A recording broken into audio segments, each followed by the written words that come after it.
I couldn't believe how much effort I'd put into her birthday party. It was my idea from the start. Every detail, every dollar, every late night spent planning. I wanted it to be perfect for her, my wife of 4 years, the woman I'd built my life around. The venue was this gorgeous rooftop place downtown, with a view of the city skyline that made your jaw drop. I'd ordered a 5-tier cake, chocolate and vanilla swirled together, her favorite. There was a champagne tower, too, the kind you see in movies, with glasses stacked so high they sparkled under the twinkling lights I'd paid extra to have strung up. I even had flowers flown in from halfway across the world, orchids, bright and exotic, because she'd once said they were her dream bouquet. It cost me a fortune, but I didn't care. This was her night, and I wanted her to feel like the center of the universe. I stood there in my best suit, watching her laugh and mingle with our 60 guests, friends, family, people we'd known forever. I was proud. Tired, sure, but proud. She looked beautiful in the dress I'd picked out with her months ago, her hair catching the light just right. I thought, this is it. This is what marriage is about, making her happy. Then she grabbed the microphone. I figured she'd say something sweet, maybe thank me for pulling it all together. Instead, she raised her glass and started talking about Damian Rivera. My guiding light, she called him, her voice loud and clear over the hum of the crowd. The one who's been there for me through the toughest times. I stood there, frozen, my smile stuck on my face like it didn't know what else to do. Damian? The guy she worked with? The one she'd mentioned a few times, always with this casual tone that I never thought twice about? My chest tightened, but I told myself to breathe, to wait it out. Maybe she'd get to me next. She didn't. Instead, she turned to me with this little smirk, like she was about to pull off some big joke. She handed me a gift bag, small and light, and said, "For you, honey." People chuckled, thinking it was cute. I opened it, expecting maybe a watch or a tie, something normal. But no. Inside was a black t-shirt, designer brand, folded perfectly. I pulled it out, held it up, and there it was in bold white letters, divorced. The crowd went quiet for a second, then a few nervous laughs broke through.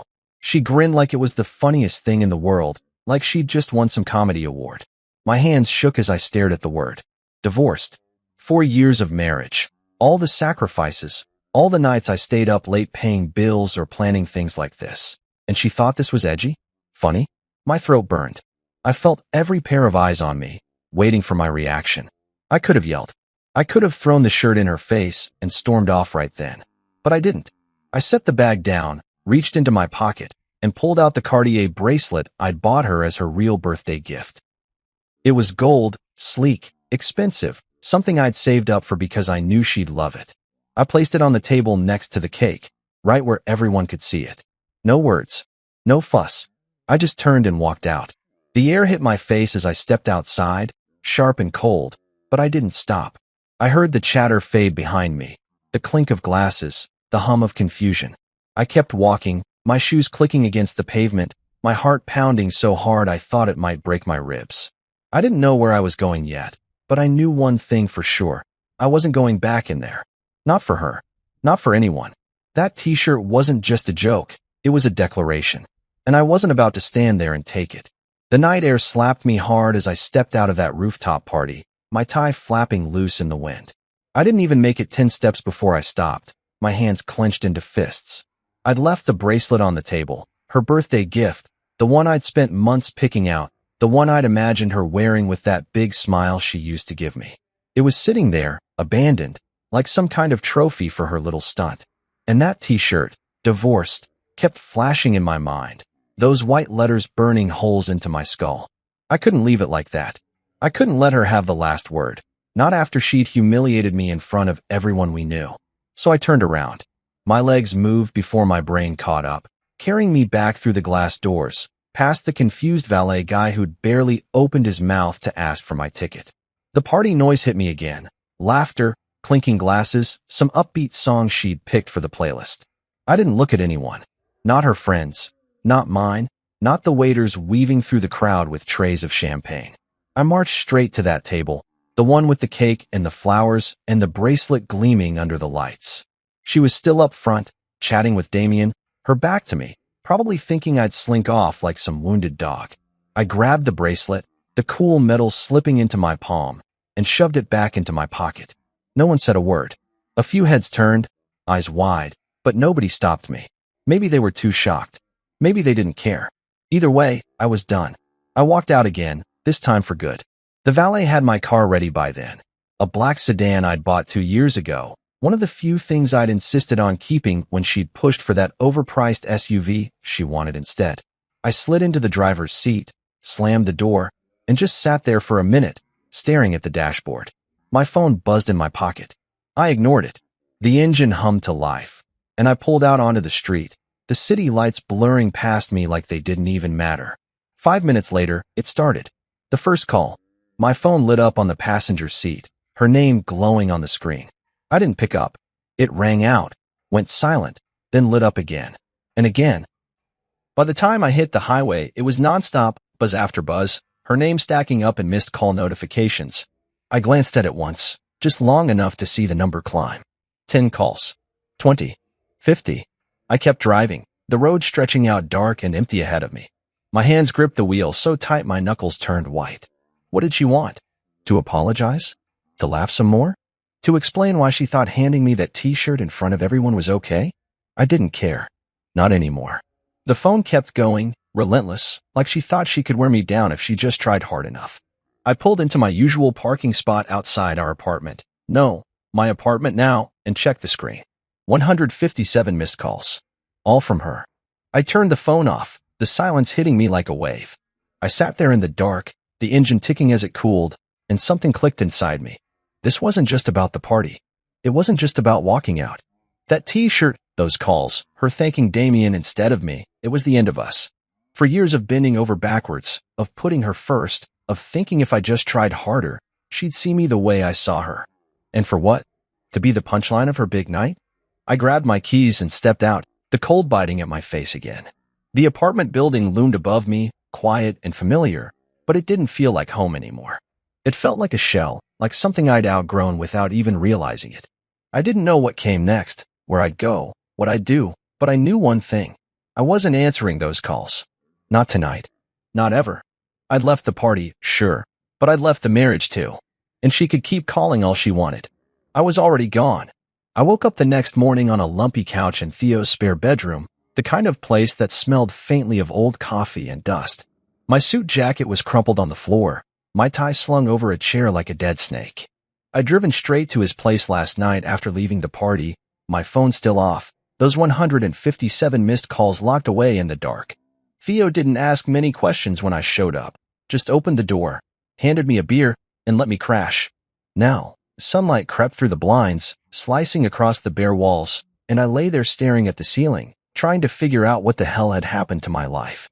Theo shuffled in, his hair a mess, carrying 2 mugs of coffee. He set one on the table next to me, the steam curling up in lazy swirls, and sat down in an armchair that creaked under his weight. "You don't come back from something like that," he said, his voice low and certain, like he'd already thought it through. I didn't answer right away. I just took the coffee, the heat burning my fingers through the mug, and let his words sink in. He was right. I knew it the second she handed me that t-shirt, divorced, like it was some clever little gift. But it wasn't just the shirt. It was everything before it, all the pieces I'd ignored because I loved her, because I thought that's what you do when you're married. I sipped the coffee, bitter and strong, and my mind started replaying it all. The time she'd asked me to move cities for her job, promising it'd be worth it. I'd left a good gig behind, packed up our life, and followed her. Then there were the promotions I'd turned down because they'd mean less time at home, and she didn't like that. "We're a team," she'd say, and I'd nod, thinking it made sense. Vacations, too.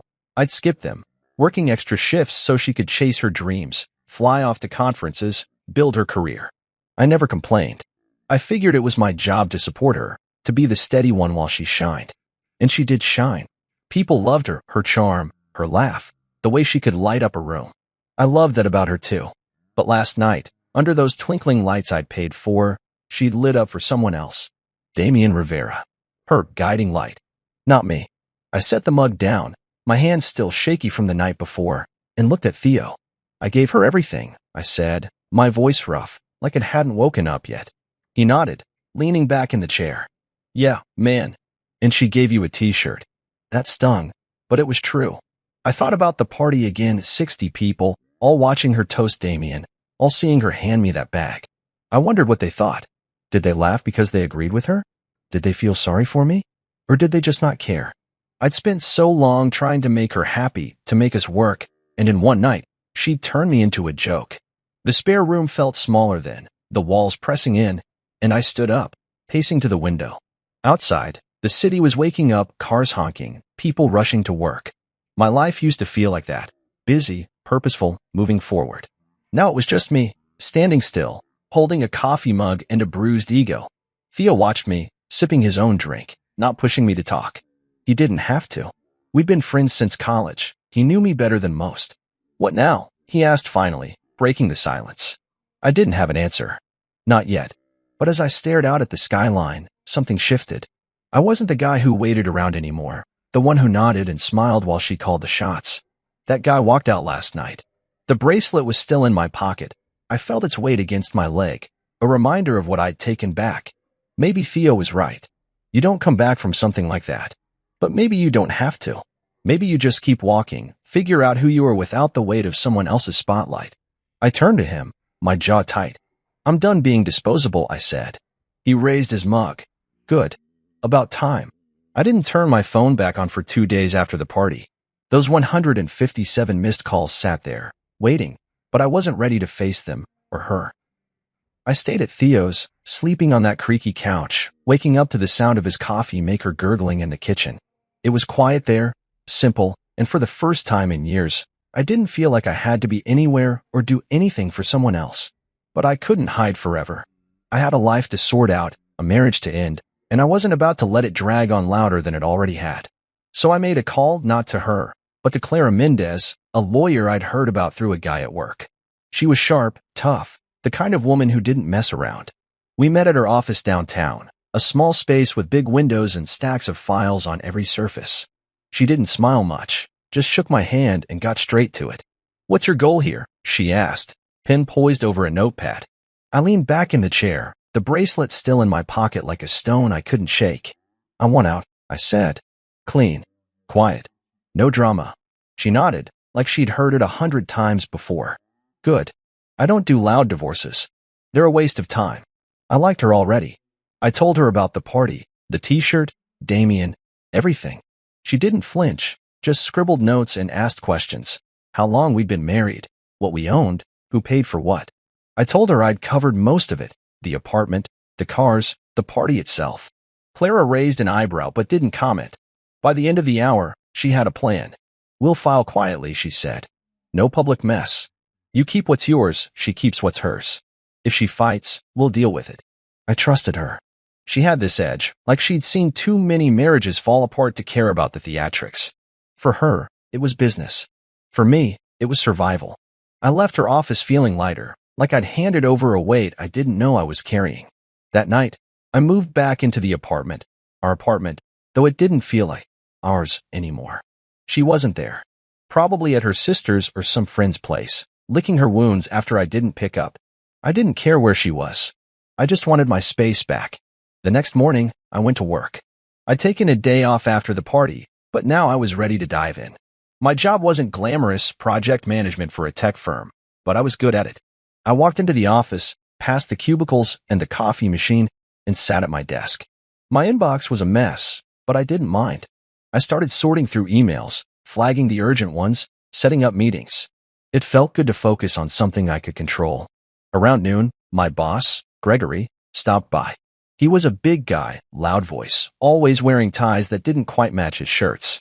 You're back, he said, leaning against my desk. Heard you had a rough weekend. I shrugged. Something like that. He didn't push, just tapped the folder he was holding. Got a new client. Tough one. You want it? I looked up at him. Normally, I'd hesitate. Big clients meant long hours, and she'd always hated when I worked late. But she wasn't here now.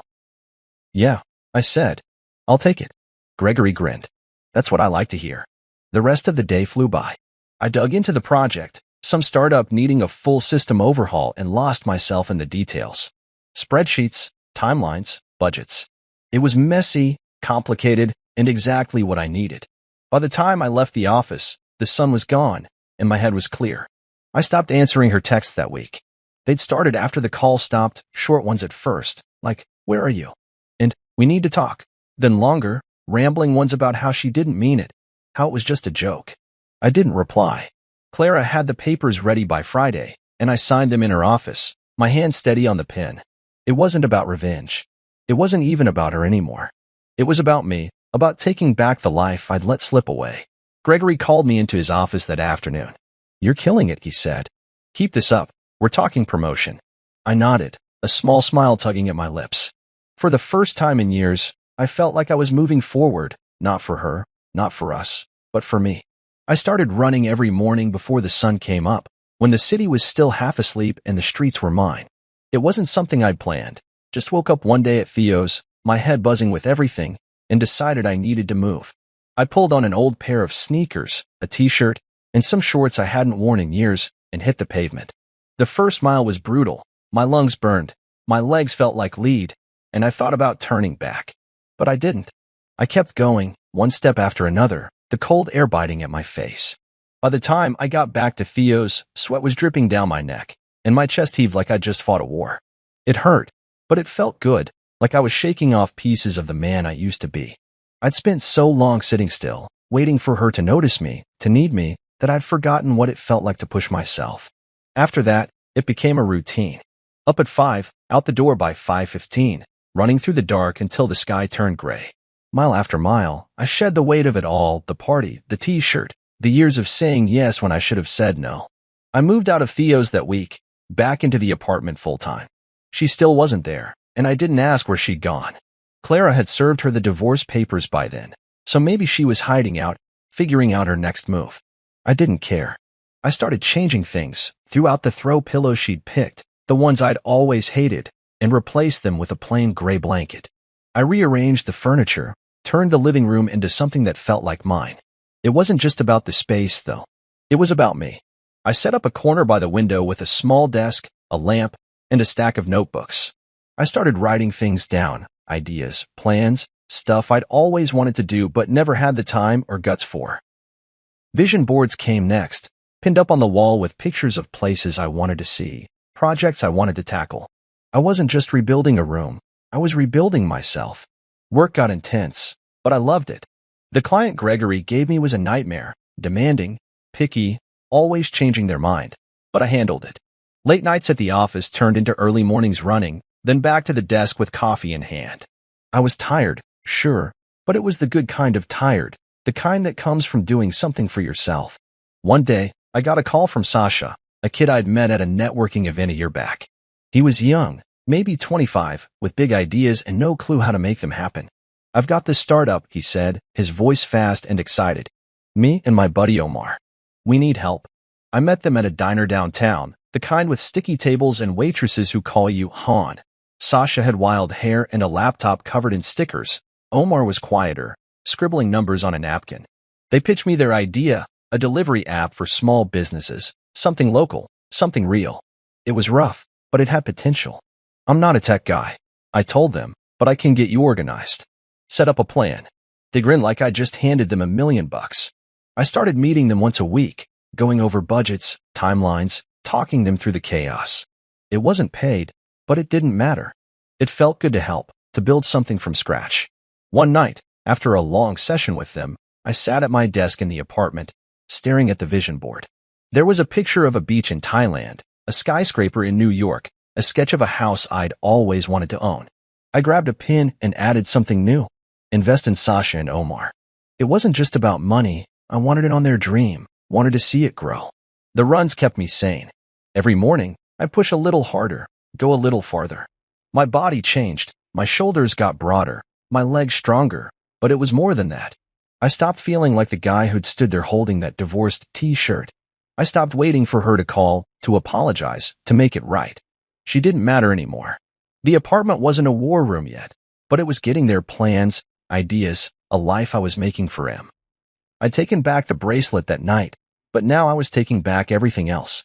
And it felt damn good. I was sitting in my office one afternoon, the sun slanting through the blinds, when my phone buzzed with a text from an old friend, Mark. He wasn't close to her, not really, but he ran in the same circles, so I figured he'd heard something. You okay, man? It read. Heard she's not doing so hot. I didn't reply right away. I leaned back in my chair, the hum of the office around me, phones ringing, keyboards clacking, and thought about it. Not doing so hot? Good. I didn't wish her harm, but I wasn't about to cry over her either. I've been pouring everything into my own life lately. Work, running, Sasha and Omar's startup, and I felt stronger than I had in years. If she was stumbling, that was on her. Mark texted again an hour later. Damien quit. She's scrambling at work. That got my attention.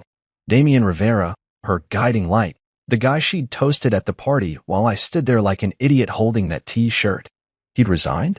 I didn't know the details, Mark didn't either. Just said it was sudden, but I could picture it. She'd leaned on him, built her whole image around him, and now he was gone. I didn't smile, but I didn't feel bad either. I went back to my spreadsheet, the numbers blurring for a second before I refocused. Work was my anchor now. Gregory had me leading 2 more projects, big ones, and the word promotion kept floating around. I stayed late that night, the office emptying out, just me and the glow of my computer screen. I liked the quiet. It gave me room to think. The next day, another friend, Lisa, called. She was closer to her, one of those mutual connections I hadn't cut off yet. She tried a podcast, Lisa said, her voice hesitant, like she wasn't sure I'd want to hear it. It tanked. 1 episode, and people hated it. I was driving home, the phone on speaker, the city lights streaking past. Huh, I said, keeping it short. Lisa kept going. She's posting online again too, trying to get her followers back, but it's not working. People keep bringing up the party. I gripped the wheel a little tighter. The party. That damn T-shirt. I didn't say much, just let Lisa talk until she trailed off. Thanks for the update, I said, and hung up. I didn't need to hear more. She was falling apart, piece by piece, and I wasn't surprised.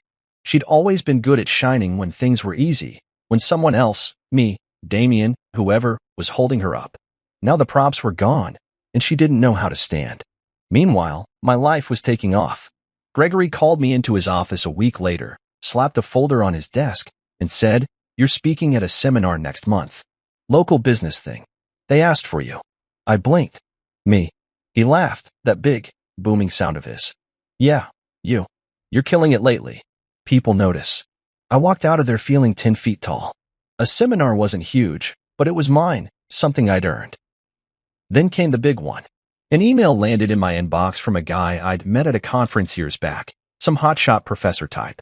"We're hosting a business summit in Dubai," it said. "Love for you to guest lecture. Your name's been coming up." Dubai. I stared at the screen, the words sinking in. I'd gone from the guy who paid for her party to the guy getting invites halfway across the world. I said yes, obviously. That night, I met Sasha and Omar at the diner again. Their app was moving slow, messy, but moving, and I'd put some money in, a small chunk from my savings. "You're like our secret weapon," Sasha said, grinning over his fries. Omar nodded, quieter but just as excited. I felt useful, needed, in a way I hadn't with her. Back at the apartment, I added Dubai to my vision board, right next to Thailand and a house sketch. The runs kept me steady, every morning, pounding the pavement, my breath fogging in the cool air. I was up to 6 miles now, my body leaner, my mind sharper. She was fading, her job, her podcast, her online clout, and I was rising.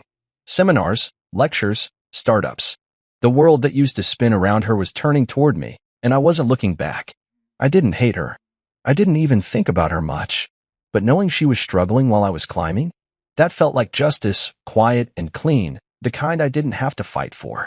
I was sorting through some old files in the apartment one evening, the lamp casting a warm glow over my desk, when I found it, an envelope tucked between a stack of tax returns and some random receipts. It wasn't from Clara or anything official.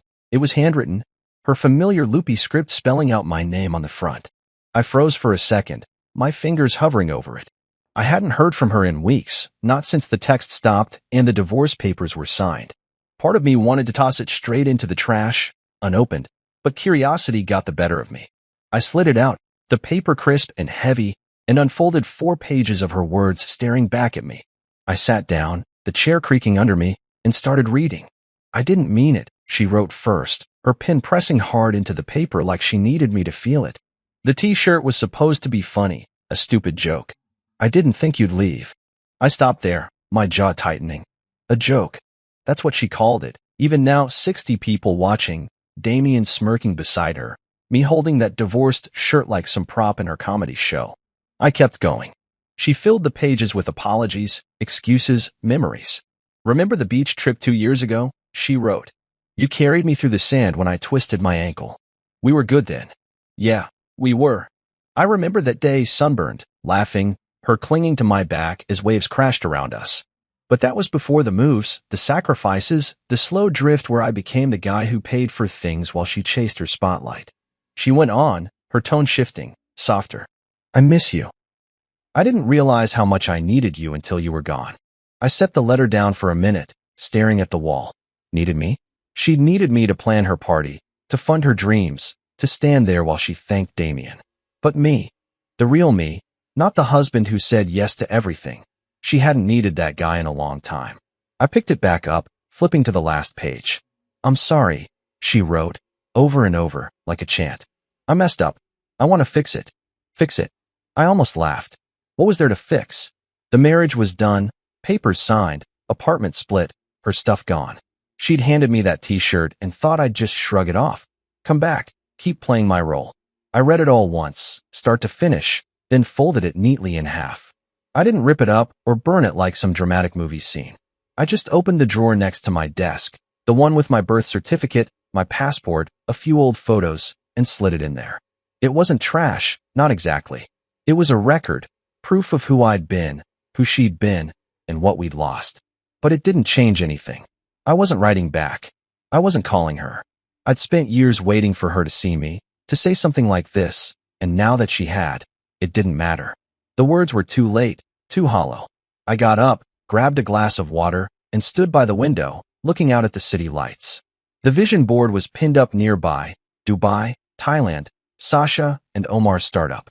That's where my head was now, not in her letter, not in the past. I thought about the party again, that smirk on her face when she handed me the bag. She hadn't meant it. Bull. She'd meant every second of it. Meant to show off, to flex her new life with Damien in front of everyone. And now, with him gone, her career slipping, she was scrambling, reaching back for the safety net I'd always been. I wasn't that guy anymore. The next morning, I ran my usual route, the air crisp and sharp in my lungs. 6 miles turned into 7, my legs pumping harder, my mind clear. I didn't think about the letter. I thought about the seminar next week, the lecture in Dubai, the app launch with Sasha and Omar. When I got back, I showered, dressed, and headed to work. Gregory stopped me in the hall, grinning. You're on fire lately, he said. Keep it up. I nodded, feeling the weight of it. Not her weight, not anymore, but mine. The letter stayed in the drawer, a ghost I didn't need to fight. She could miss me all she wanted. I was done missing her. I started writing one night after a long day at work, sitting at my desk with a beer in hand and the city humming outside my window. It wasn't planned, just grabbed a notebook and let my thoughts spill out. At first, it was messy, raw, all about the party, the t-shirt, those 157 missed calls. I wrote about how it felt to stand there, humiliated, while she smirked and the room laughed. I wrote about walking out, taking the bracelet back, driving away. It wasn't for anyone else. Just me, a way to get it out of my head and onto paper. But the more I wrote, the more it turned into something else. It wasn't just about her or us anymore. It was about what came after, running every morning, rebuilding my life, saying no to the old me who'd waited around for her approval. I filled pages with it, night after night, the words piling up like bricks in a wall I was building around myself. One evening, after a run, I typed it all into my laptop. It felt different seeing it on the screen, cleaner, sharper. I didn't know why, but I hit publish on a random blog site, no name attached, just some anonymous guy's story. I called it 157 Missed Calls, not because I wanted her to see it, but because it fit. Then I forgot about it. A week later, I checked the site. There were comments, dozens of them. This is my life, one said. I felt every word, said another. People I didn't know, from places I'd never been, were reading it, connecting to it. I sat there, staring at the screen, my heart thumping. It wasn't just my story anymore, it was theirs too. I kept writing. Every few days, I'd post something new, how I started running to feel alive again, how work became my lifeline, how I stopped caring what she thought. The blog grew. Hundreds of views turned into thousands. Emails started coming in, people thanking me, asking questions. How did you move on? One asked. What do you do when you feel stuck? Another wrote. I answered them, not as some expert, but as me, someone who'd been there, who'd figured it out one step at a time. It wasn't about her falling apart or me getting revenge. It was about choosing myself, about waking up every day and building something new. One morning, over coffee with Theo, I told him about it. It's a blog, I said, shrugging like it was no big deal. People like it. He raised an eyebrow, smirking. You're a writer now? Mr. Big Shot. I laughed. Nah, just a guy with a laptop. But it was more than that. The next week, a woman stopped me at a coffee shop downtown. Are you the 157 guy? She asked, her eyes wide.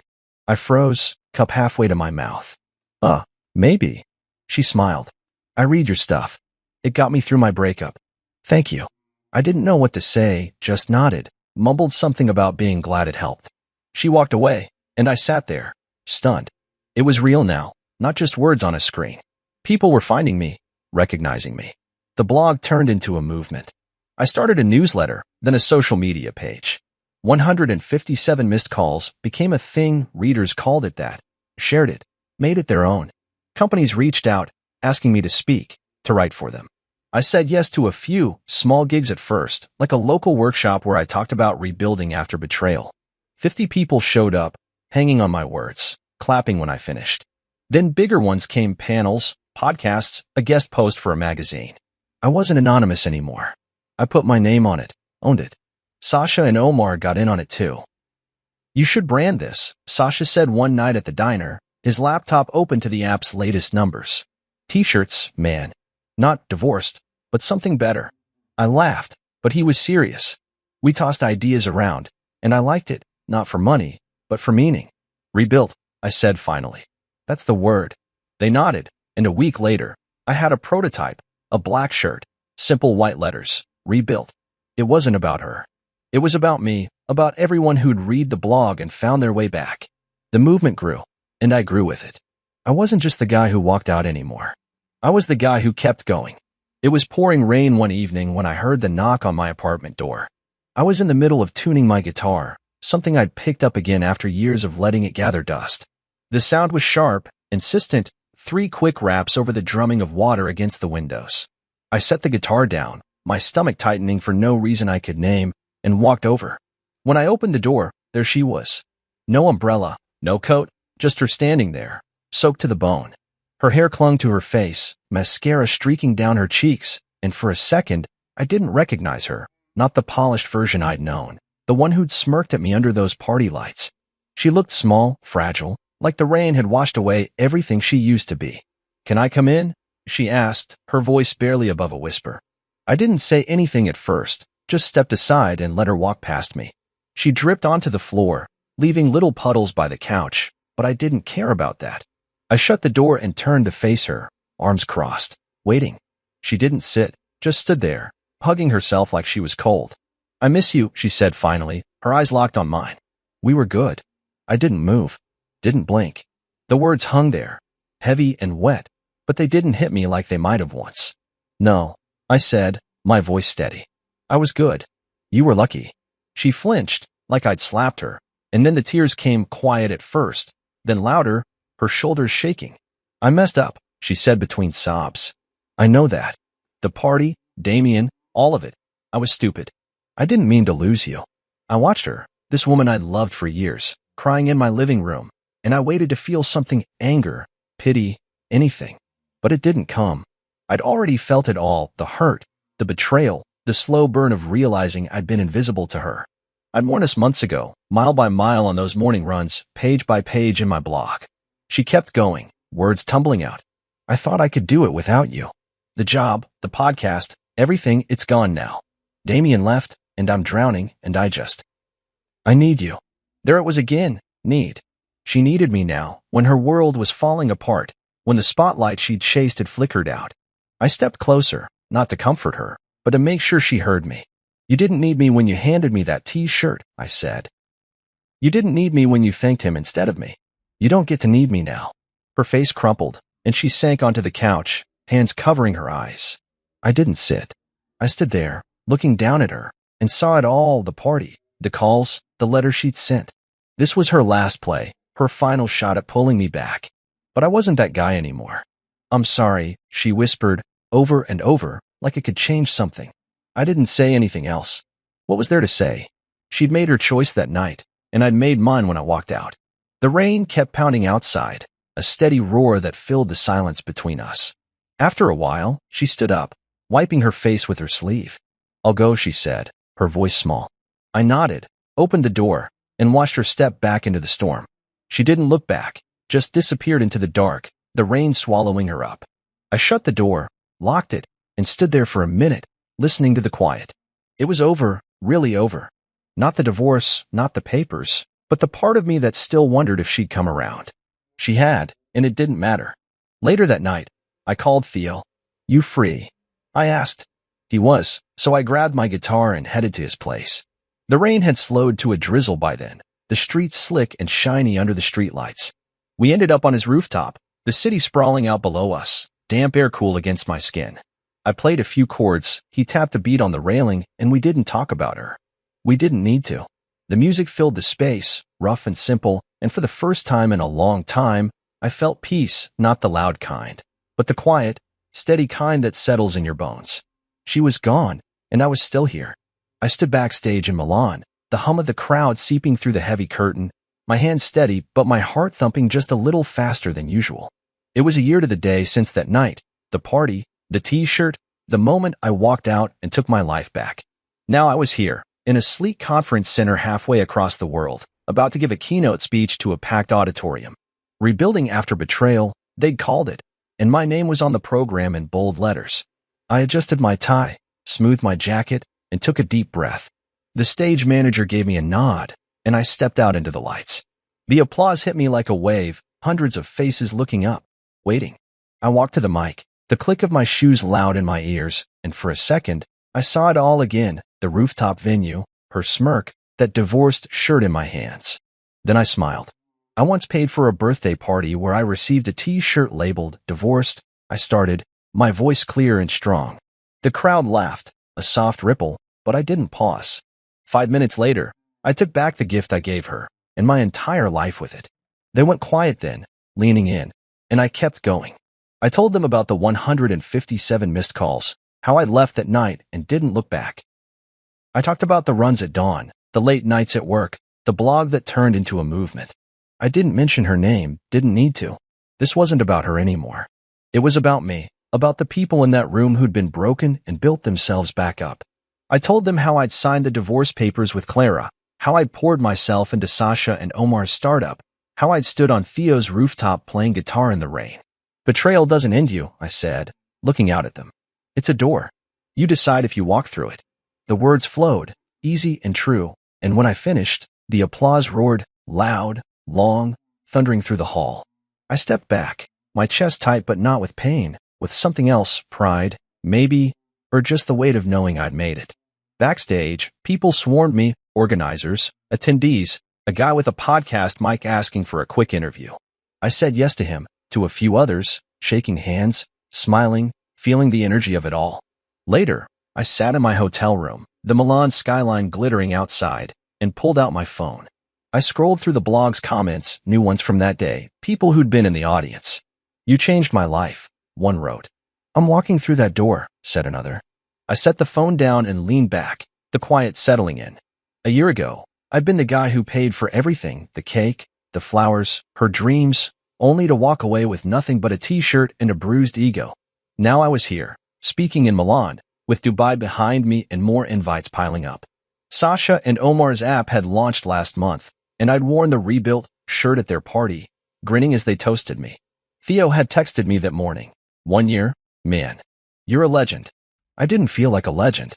I felt like me stronger, sure, but still the guy who liked coffee too bitter and runs too long. The bracelet was still in my desk drawer back home, next to her letter, but I hadn't looked at it in months. It didn't matter anymore. She didn't matter. I'd heard through Lisa she'd moved somewhere new, started over, but I didn't ask for details. That chapter was closed. I got up, poured a glass of water, and stood by the window, the city sprawling out below me. The horizon stretched wide, endless, and I thought about what came next, more speeches, maybe a book, helping Sasha and Omar grow their business. The blog was a brand now. 157 missed calls, a rallying cry for people like me who'd turned pain into power. I'd answered one call that night, the one I made to myself when I walked away. It wasn't about revenge, never had been. It was about reinvention, about choosing to keep going when the world expects you to fall. The crowd's applause still echoed in my head, not for her, not for us, but for me. I raised my glass to the skyline, a silent toast to the man I'd become, and knew I'd never stop walking forward.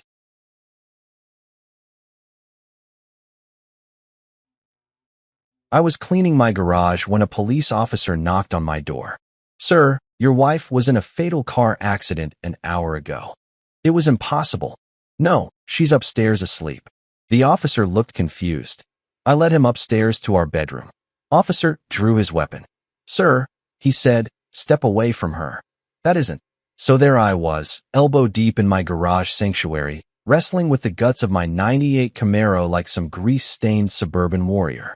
The engine had been giving me grief all week, sputtering and wheezing like my old man after his third pack of Marlboros. But hey, at least car problems make sense. You diagnose the issue, you fix it, and boom, problem solved. If only life worked that way, right? The radio was blasting some classic rock garbage that made me feel younger than my 42 years, and I was actually enjoying myself for once. No office politics, no client complaints, no Marissa nagging me about tracking oil through the house. Just me, my tools, and the satisfying challenge of bringing something broken back to life. Call it therapy for guys who refuse to admit they need therapy. Then came the knock. Not the friendly, "Hey neighbor, got a beer?" kind of knock.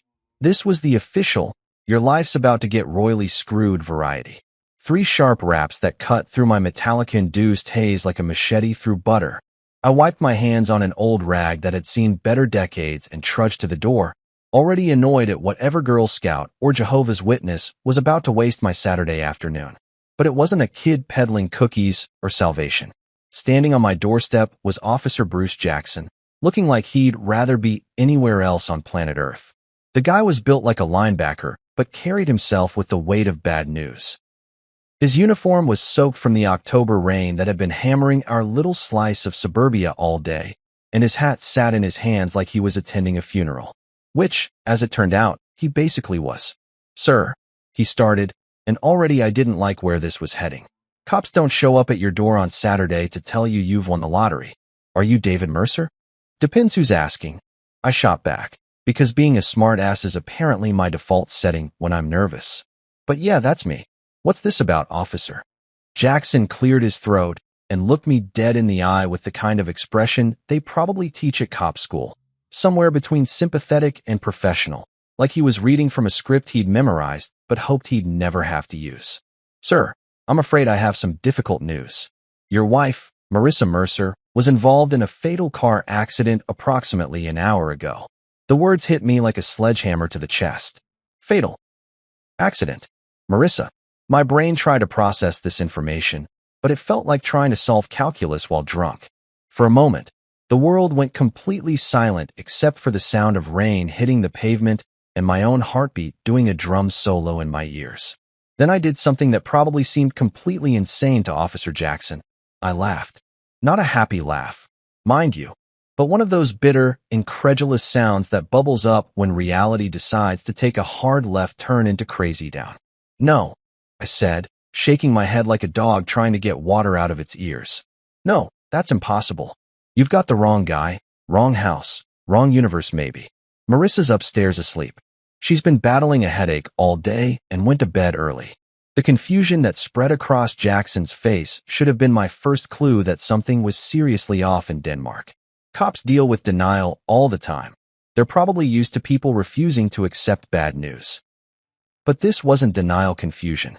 This was, "What the hell is this guy talking about?" confusion. "Sir," he said slowly, like he was talking to someone who might be having a mental breakdown, "we have positive identification. The vehicle was registered to Marissa Mercer at this address. We found her purse, her driver's license." "Then you found the wrong purse," I interrupted, already heading toward the stairs. "Come on, I'll show you. She's right upstairs, probably wondering why we're making so much noise." Jackson followed me, his hand instinctively moving to rest near his service weapon, a detail that should have sent up more red flags than a communist parade, but I was too focused on proving him wrong to notice.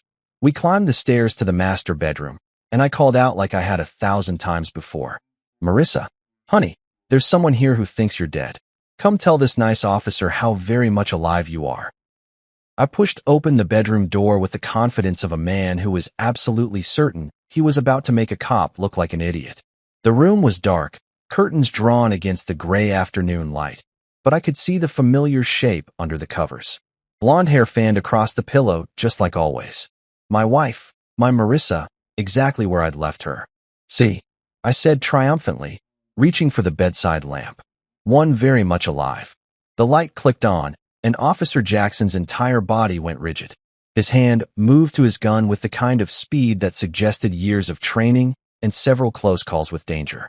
"Sir," he said in a voice that had gone from sympathetic to deadly serious in about half a second, "step away from the bed." "Now." "What?" "What?" But even as I asked the question, my brain was starting to catch up with what my eyes were seeing. Something was wrong. Very, very wrong. The hair was right, the clothes looked familiar, but there was something off about the way the body lay there. Too still. Too perfect.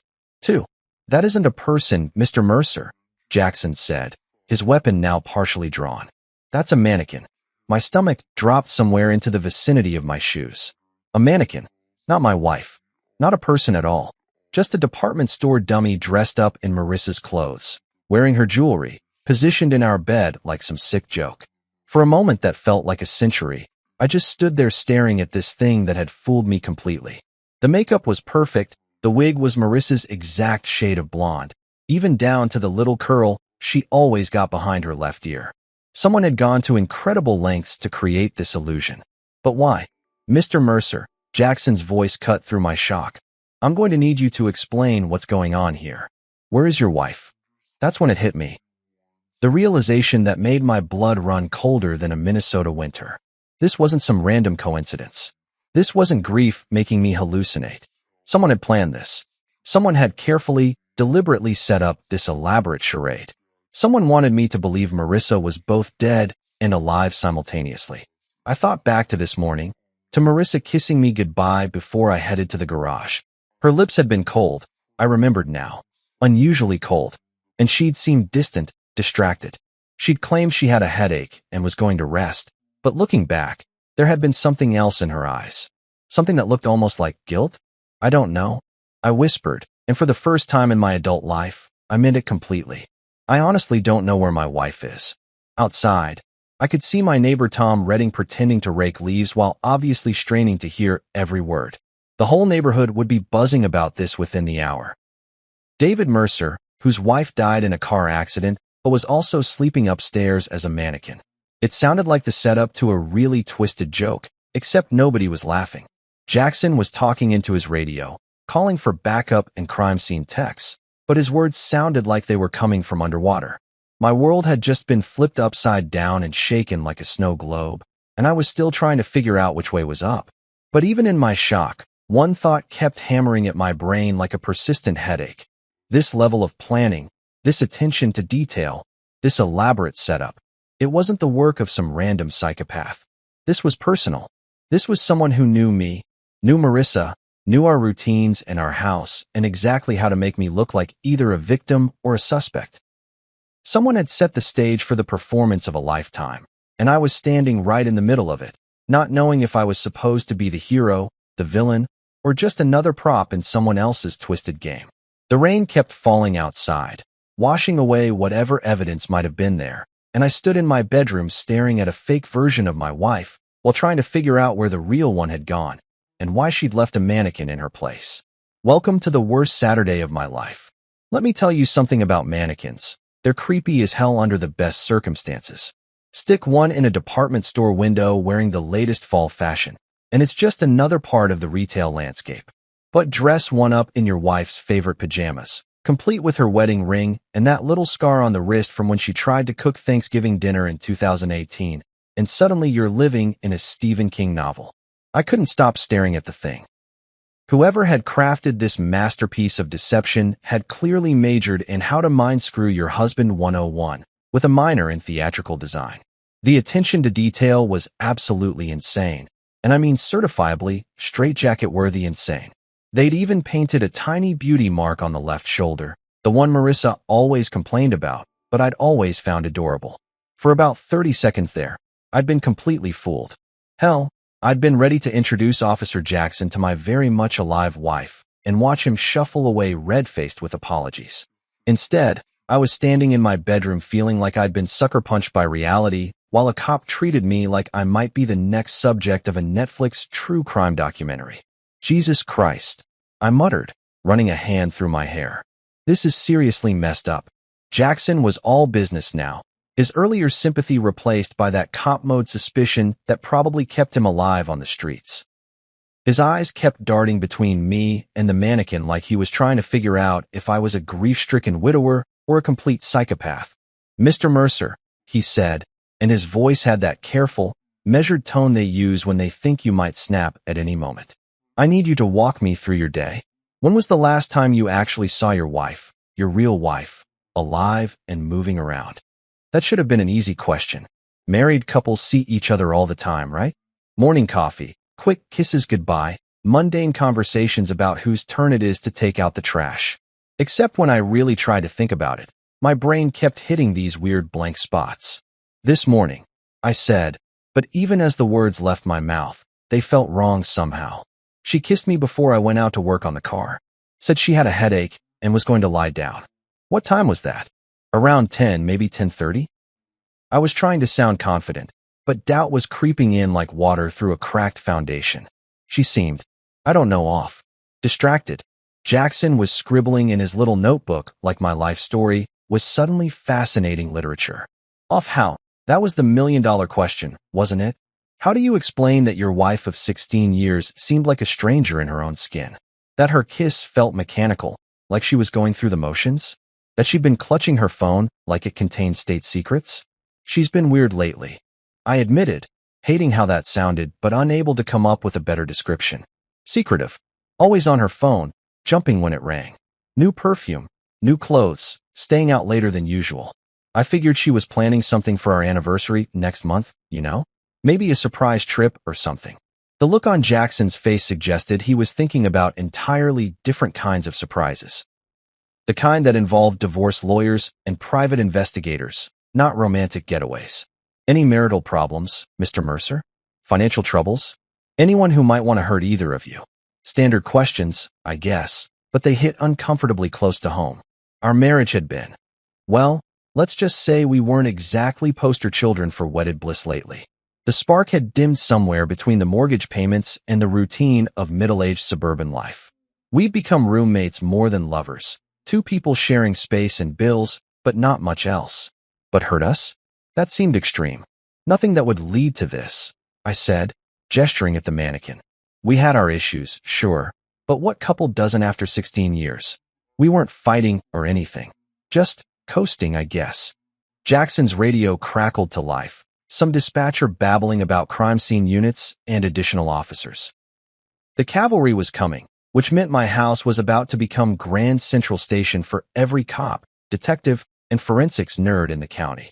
That's when I noticed Tom Redding had abandoned all pretense of yard work and was standing at the edge of my property with his phone out, probably live streaming the whole drama to Facebook. Nothing like a good neighborhood scandal to spice up a boring Saturday, right? Wonderful, I muttered. The vultures are gathering. Jackson followed my gaze and nodded grimly. We'll need to canvass the neighborhood anyway. Someone might have seen something unusual. Unusual? Yeah, because my life hadn't crossed that line about 20 minutes ago. As we waited for backup, I found myself studying the mannequin more closely, looking for clues about who might have created this elaborate fake-out. The craftsmanship was professional. This wasn't some Halloween store dummy dressed up for kicks. Someone with serious skills had put this together. The jewelry, I said suddenly. That's Marissa's actual jewelry. The wedding ring. That bracelet I got her last Christmas, even those little diamond earrings she wears every day. Jackson perked up. You're sure? Positive. I should know. I paid for most of it. I leaned closer, being careful not to actually touch anything. which means whoever did this had access to her personal belongings. They didn't just study her from a distance. They got close enough to take her things. Or she gave them willingly, whispered a nasty little voice in the back of my head. Maybe this wasn't some stranger's elaborate scheme. Maybe this was an inside job. The sound of sirens was getting closer, and I could see neighbors starting to emerge from their houses like prairie dogs sensing drama. Mrs. Henderson from across the street was pretending to water plants that had been dead since July, while the college kids next door had abandoned their perpetual video game marathon to gawk from their front porch. Mr. Mercer, Jackson said, I have to ask, do you have somewhere you can stay tonight? Family, friends? This house is going to be a crime scene for a while. Crime scene. The words hit me like a slap. My home, the place where Marissa and I had built our life together, was now officially a crime scene. Yellow tape and fingerprint powder and strangers trampling through our private spaces, looking for clues to a mystery I didn't even understand yet. My brother, I said automatically. Daniel. He lives about 2 hours away. Good. I'll need his contact information. Jackson was still writing in that damn notebook. One more thing. Can you think of anyone who might have known your wife's schedule well enough to predict when she'd be away from the house? That question made my stomach clench. Because the truth was, lots of people knew Marissa's routines. Her co-workers at the marketing firm, her book club friends, her tennis partners. Hell, even Tom Redding probably knew more about our comings and goings than I did, considering how much time he spent lurking around his front yard. But there was one name that kept surfacing in my mind, even though I didn't want to acknowledge it. Julian Hart, my business partner and supposed best friend. Julian, who'd been spending an awful lot of time at our house lately, always with some excuse about work projects or client meetings. Julian, who knew our schedules because he helped create them. Julian, who Marissa always seemed a little too happy to see. The first police cruiser was pulling into my driveway, followed by an unmarked sedan and what looked like a mobile crime lab. My quiet suburban Saturday had officially become a circus, and I was apparently the main attraction. I looked at the mannequin one more time, this perfect replica of my wife lying in our bed like some twisted sleeping beauty. Someone had gone to incredible lengths to create this illusion, but why? What was the point of making me think Marissa was both dead and alive? Unless the point wasn't to fool me. Maybe I was never supposed to find the mannequin. Maybe it was meant for someone else entirely, someone who would come looking for Marissa and find this fake version instead. But if that was true, then where the hell was my real wife? And why had she left me holding the bag for whatever game she was playing? The cops were at my front door now, and I could hear Jackson's voice directing them upstairs. My life was about to be dissected by strangers, every private moment examined for clues to a puzzle that seemed to have more pieces missing than present. I just hoped that when they put it all together, I'd still recognize the picture they found. The next 3 days felt like living in some alternate reality where everything looked normal, but nothing actually made sense. The police had turned my house into their personal playground, dusting for fingerprints and bagging evidence like they were shopping at a crime scene clearance sale. I'd been staying at a Holiday Inn that smelled like industrial disinfectant and broken dreams, eating takeout Chinese food and watching news reports about my own life like I was some random spectator instead of the guy living this nightmare. The media had latched onto the story like vultures on roadkill. Mysterious mannequin case baffles police. Husband discovers fake wife in bed. Is this murder or elaborate hoax? The reporters were having a field day with my misery, turning my personal hell into primetime entertainment for people eating dinner and pretending to care about strangers' tragedies. But here's the thing about rock bottom. Sometimes it gives you the clarity to see what you should have noticed all along. Sitting in that crappy hotel room, surrounded by empty takeout containers and my own spiraling thoughts, I finally admitted what my gut had been screaming for months. Something was seriously wrong with my marriage, and it wasn't just the usual middle-aged doldrums. So I did what any reasonable man would do when his life exploded into 1,000 pieces. I called my little brother. Daniel Mercer was everything I wasn't, spontaneous where I was methodical, rebellious where I played by the rules, and annoyingly perceptive about people's bullshit where I preferred to give everyone the benefit of the doubt. He'd become a private investigator after washing out of law school, claiming he preferred real detective work to pushing papers for corporate scumbags. We hadn't talked much lately, mainly because he'd spent our last Conversation telling me I was drowning in suburban mediocrity and needed to wake up before life passed me by. Turned out the little bastard might have been onto something. David. His voice sounded surprised when he picked up. Jesus, I heard about Marissa on the news. Are you okay? Define okay, I said, staring at the water stain on the hotel ceiling that looked disturbingly like a map of my current mental state. My wife is supposedly dead, but someone left a mannequin in our bed dressed like her, and the cops are treating me like I'm either a victim or a suspect, depending on what day it is. Holy shit. Daniel had never been one for subtle reactions. That's seriously messed up, even by my standards. Where are you now? Holiday Inn on Route 9, living the dream and eating lo mein for breakfast. Listen, Danny, I need your help. Something's been off with Marissa for months, and I think this whole thing might be connected to whatever she's been hiding. There was a pause, and I could practically hear the gears turning in his head. Daniel might be a screw-up in the traditional sense, but when it came to sniffing out lies and deception, the guy was like a bloodhound with trust issues. What kind of off, he asked. So I told him everything. The late-night phone calls that ended abruptly when I walked into the room. The new clothes that definitely weren't purchased on our usual budget. The way she'd started password protecting her laptop and keeping her phone face down during dinner. The sudden interest in girls' nights out that seemed to happen with suspicious frequency. And you never thought to, I don't know, ask her about any of this? Daniel's tone had that familiar edge of little brother superiority that used to make me want to give him a wedgie. I'm not the jealous husband type, I said defensively. I trusted her. We've been married 16 years. You don't just start spying on your wife because she's acting a little weird. Dude, Daniel said, and I could hear him shaking his head through the phone. You're not the jealous type. You're the oblivious type. There's a difference. 3 days later, Daniel showed up at my hotel room, carrying a manila folder that looked like it weighed about as much as my remaining faith in humanity. He'd always been the kind of guy who could dig up dirt on a saint, but I wasn't prepared for the archaeological expedition he'd apparently conducted into my wife's secret life. Sit down, he said, which is never what you want to hear when someone's holding evidence of your personal catastrophe. That bad? I asked. But I was already reaching for the bottle of whiskey I'd picked up at the liquor store next to the hotel. Some conversations require liquid courage. That bad? He opened the folder like he was revealing classified government secrets, which in a way, I guess he was. The first photo hit me like a sucker punch to the solar plexus. Marissa, my wife of 16 years, walking out of the Marriott downtown with her hand on the arm of Julian Hart, my business partner and supposed best friend. Son of a bitch. I whispered. It gets worse, Daniel said, spreading out more photos like he was dealing cards in the world's worst poker game. Marissa and Julian in his car. Marissa and Julian having lunch at a restaurant I'd never heard of. Marissa and Julian looking at each other like they were teenagers sneaking around behind their parents' backs. But the real kick in the teeth came with the next batch of photos. Marissa meeting with some guy I didn't recognize in a coffee shop, sliding him an envelope thick enough to choke a horse.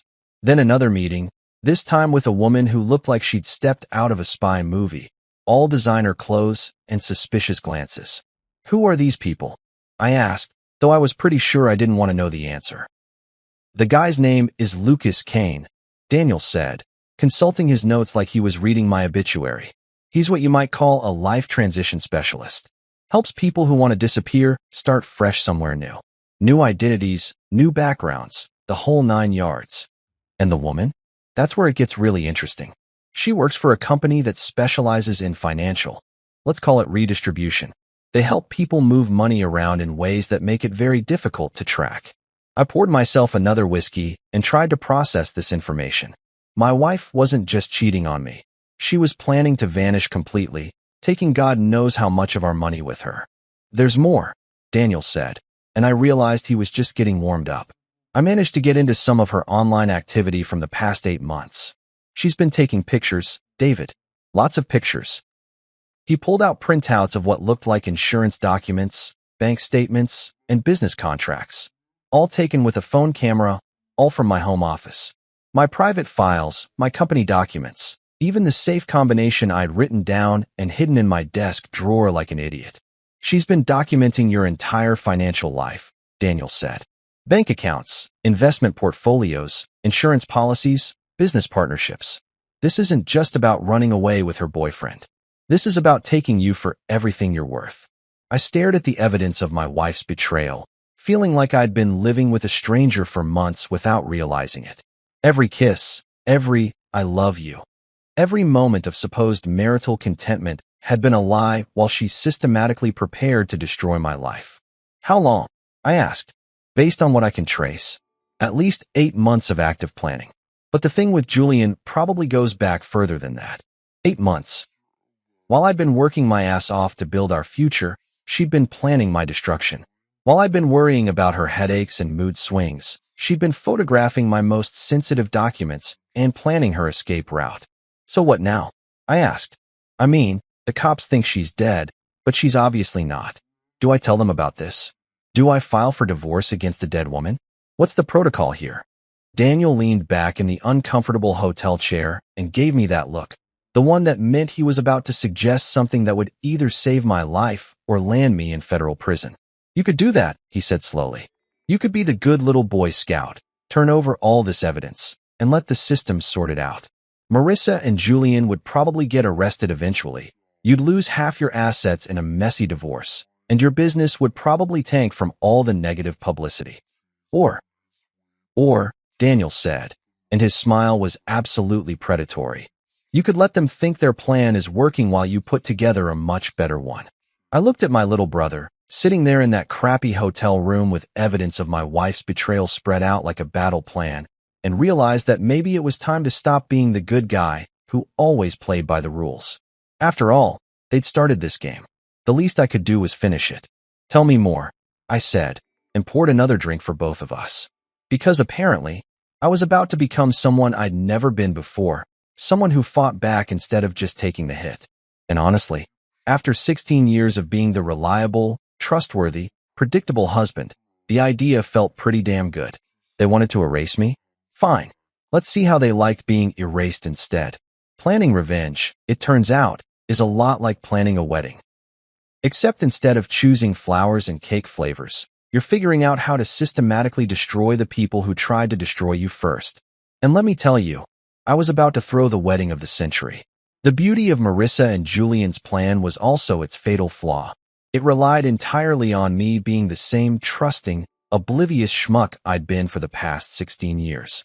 They'd counted on me playing the grieving widower while they disappeared into their new life with my money, never suspecting that good old reliable David might actually have some teeth hidden behind all that suburban niceness. Well, surprise, motherfuckers. Turns out the family dog can bite when you corner him. Daniel and I spent the next week holed up in that hotel room like a couple of conspiracy theorists, mapping out every detail of their scheme and figuring out how to turn it inside out. The plan that emerged was beautiful in its simplicity. If Marissa wanted to fake her death, I'd let her. Hell, I'd help her. The only difference was that her new life wouldn't be quite the tropical paradise she was expecting. First, I needed someone to play the corpse. That's where Riley Ward came in, a favor I'd been saving for years without knowing it. Riley was former military, the kind of woman who could disarm a bomb or perform field surgery with equal competence, and she owed me big time for helping her get her security contractor business off the ground when she left the service.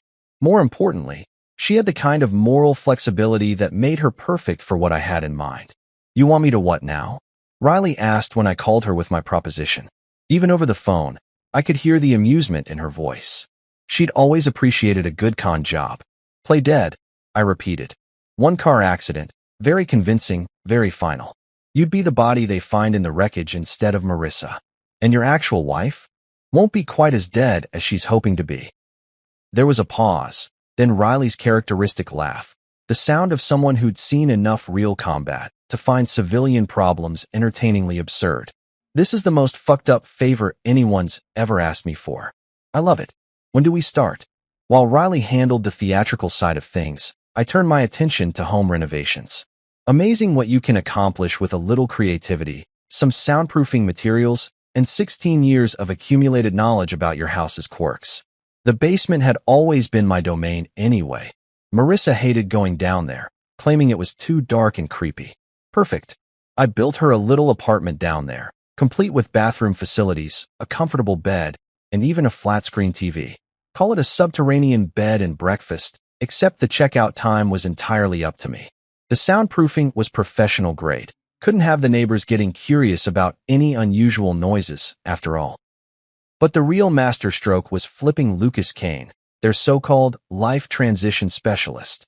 Turns out Mr. Kane had some interesting tax issues with the federal government, and a few phone calls to the right people made him very eager to discuss alternative employment opportunities. Funny how quickly a man's loyalty shifts when he's looking at potential jail time. Your wife and her boyfriend are planning something big, Kane told me during our clandestine meeting at a truck stop outside town. He looked like the kind of guy who sold fake IDs to college kids, which wasn't far from the truth. They want to accelerate the timeline. Something about you getting suspicious. How accelerated? This weekend. The accident's supposed to happen Saturday afternoon on Route 116, that stretch with all the curves. Your wife will be driving to visit her sister in Albany. I almost laughed. Marissa's sister lived in Phoenix and hadn't spoken to her in 3 years. If I'd been paying attention, that alibi alone would have blown their whole scheme. And after the accident, I pick up the real package from a rendezvous point about 5 miles from the crash site. Then it's new identities and a trip to Costa Rica, where your business partner has been setting up some very nice offshore accounts. Not anymore, I said, sliding him a new envelope thick with cash. Here's what's actually going to happen. Saturday morning arrived gray and drizzly, perfect weather for a tragic accident. I spent the morning in the garage again, just like the week before, except this time I wasn't working on the car. I was waiting for the phone call that would tell me the show had begun. The call came at 2:47 p.m. Officer Jackson's voice was appropriately somber as he delivered the news I'd been expecting. Mr. Mercer, I'm afraid I have some difficult news about your wife.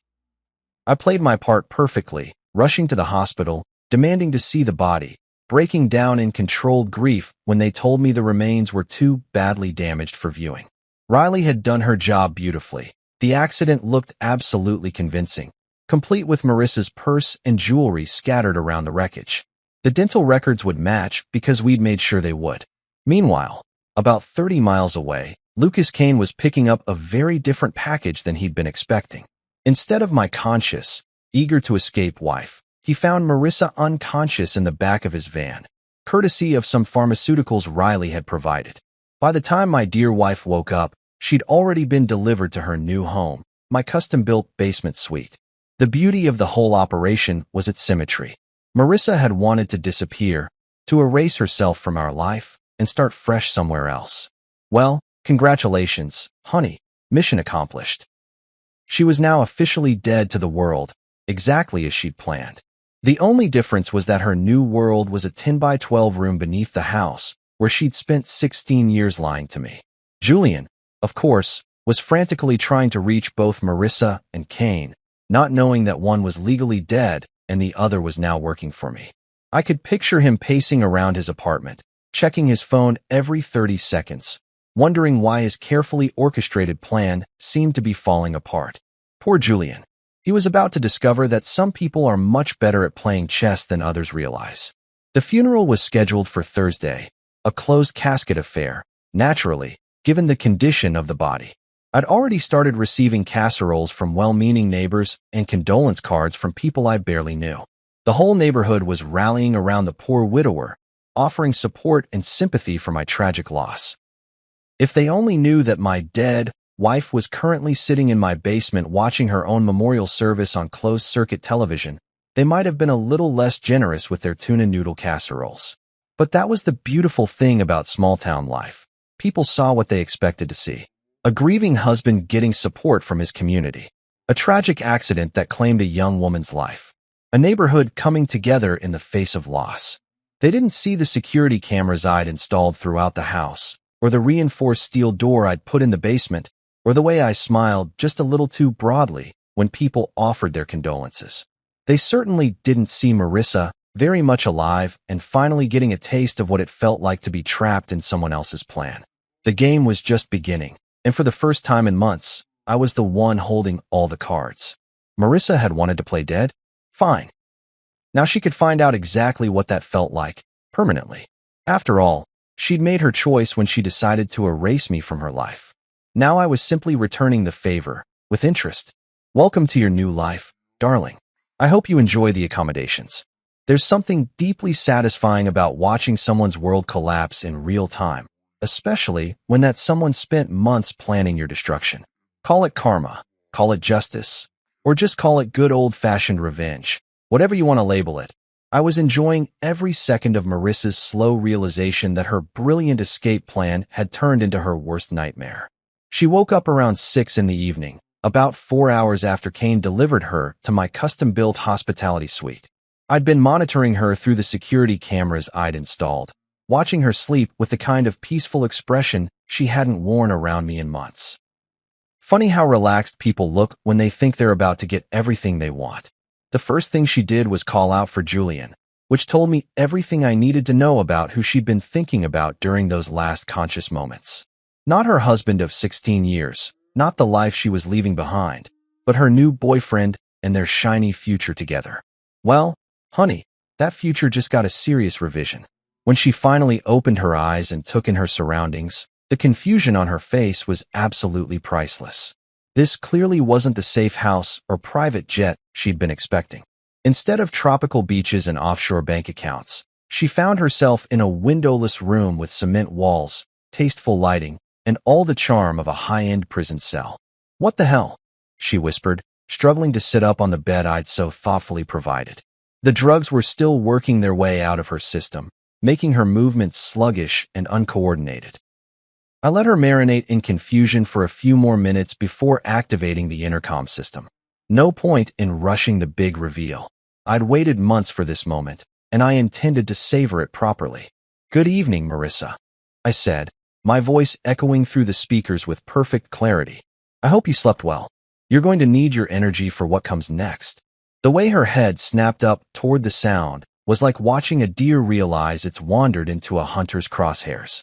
Her eyes darted around the room, searching for the source of my voice, finally settling on the camera mounted discreetly in the corner. "David." Her voice cracked slightly, and I could hear 16 years of marriage in that single word. The familiarity, the confusion, and now the growing terror. "David, what is this? Where am I?"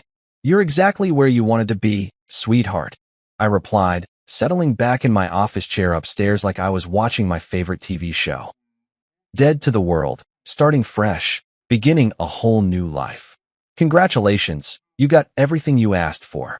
I clicked on the monitor that showed the local news coverage of her death, complete with footage of the accident scene and interviews with neighbors expressing their shock and grief.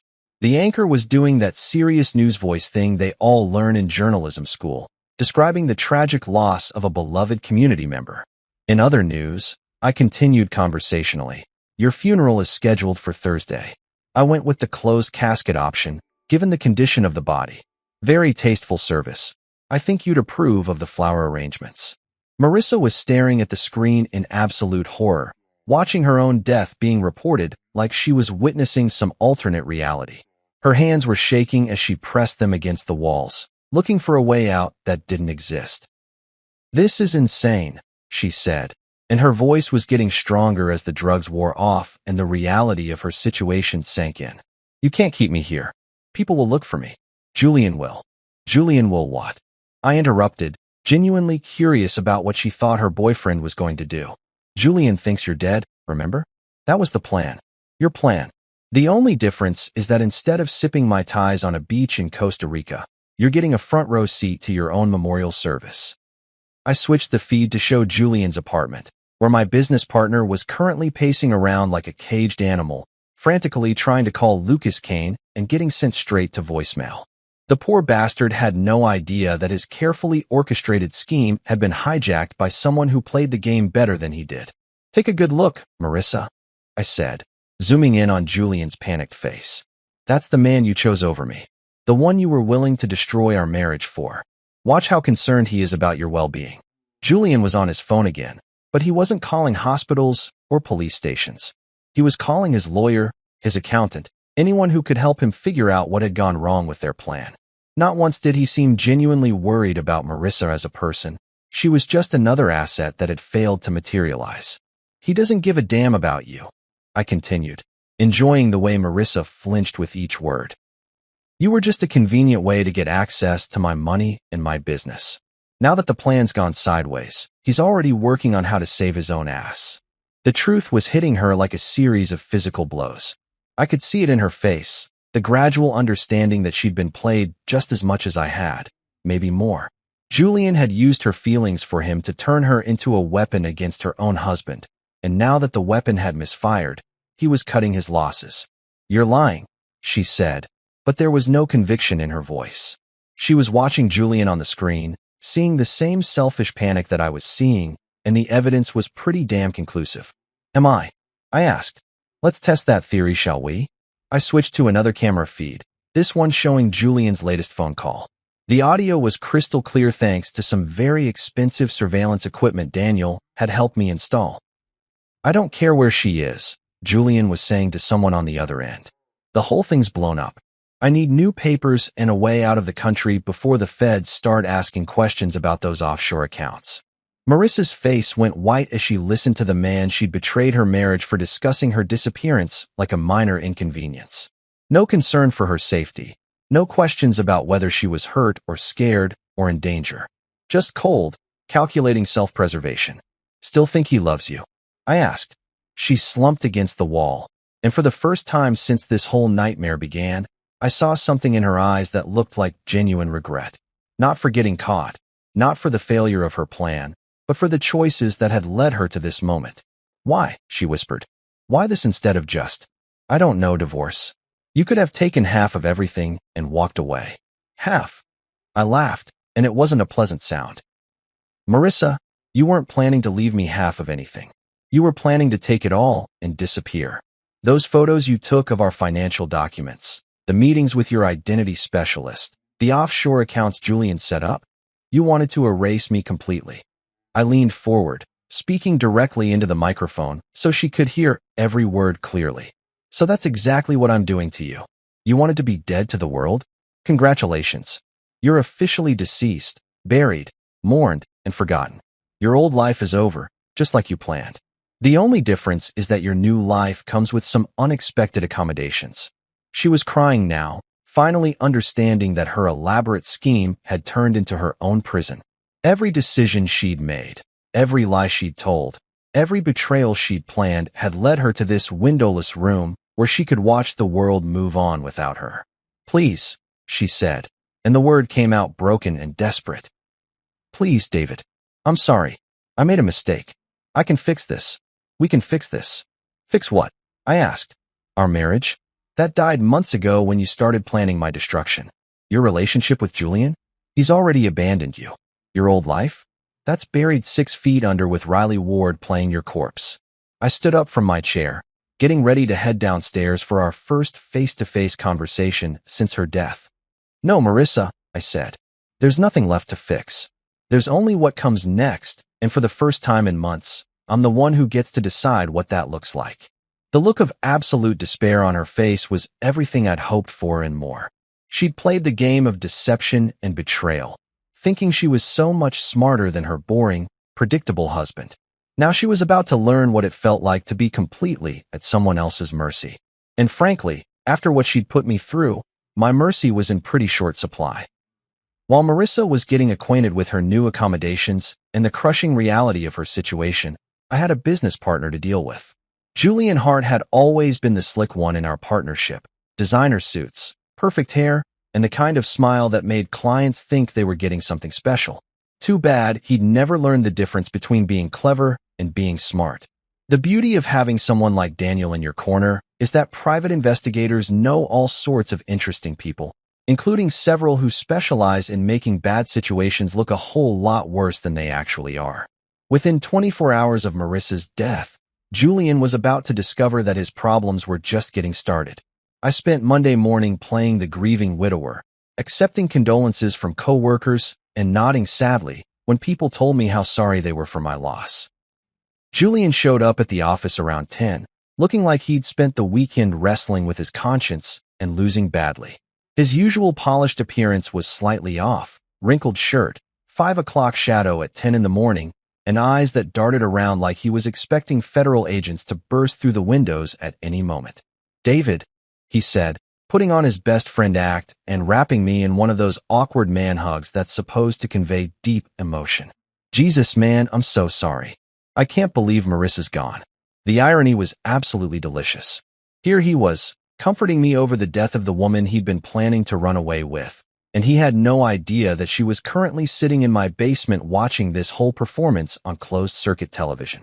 Thanks, Julian, I said, playing my part with the kind of understated grief that would make community theater directors weep with joy.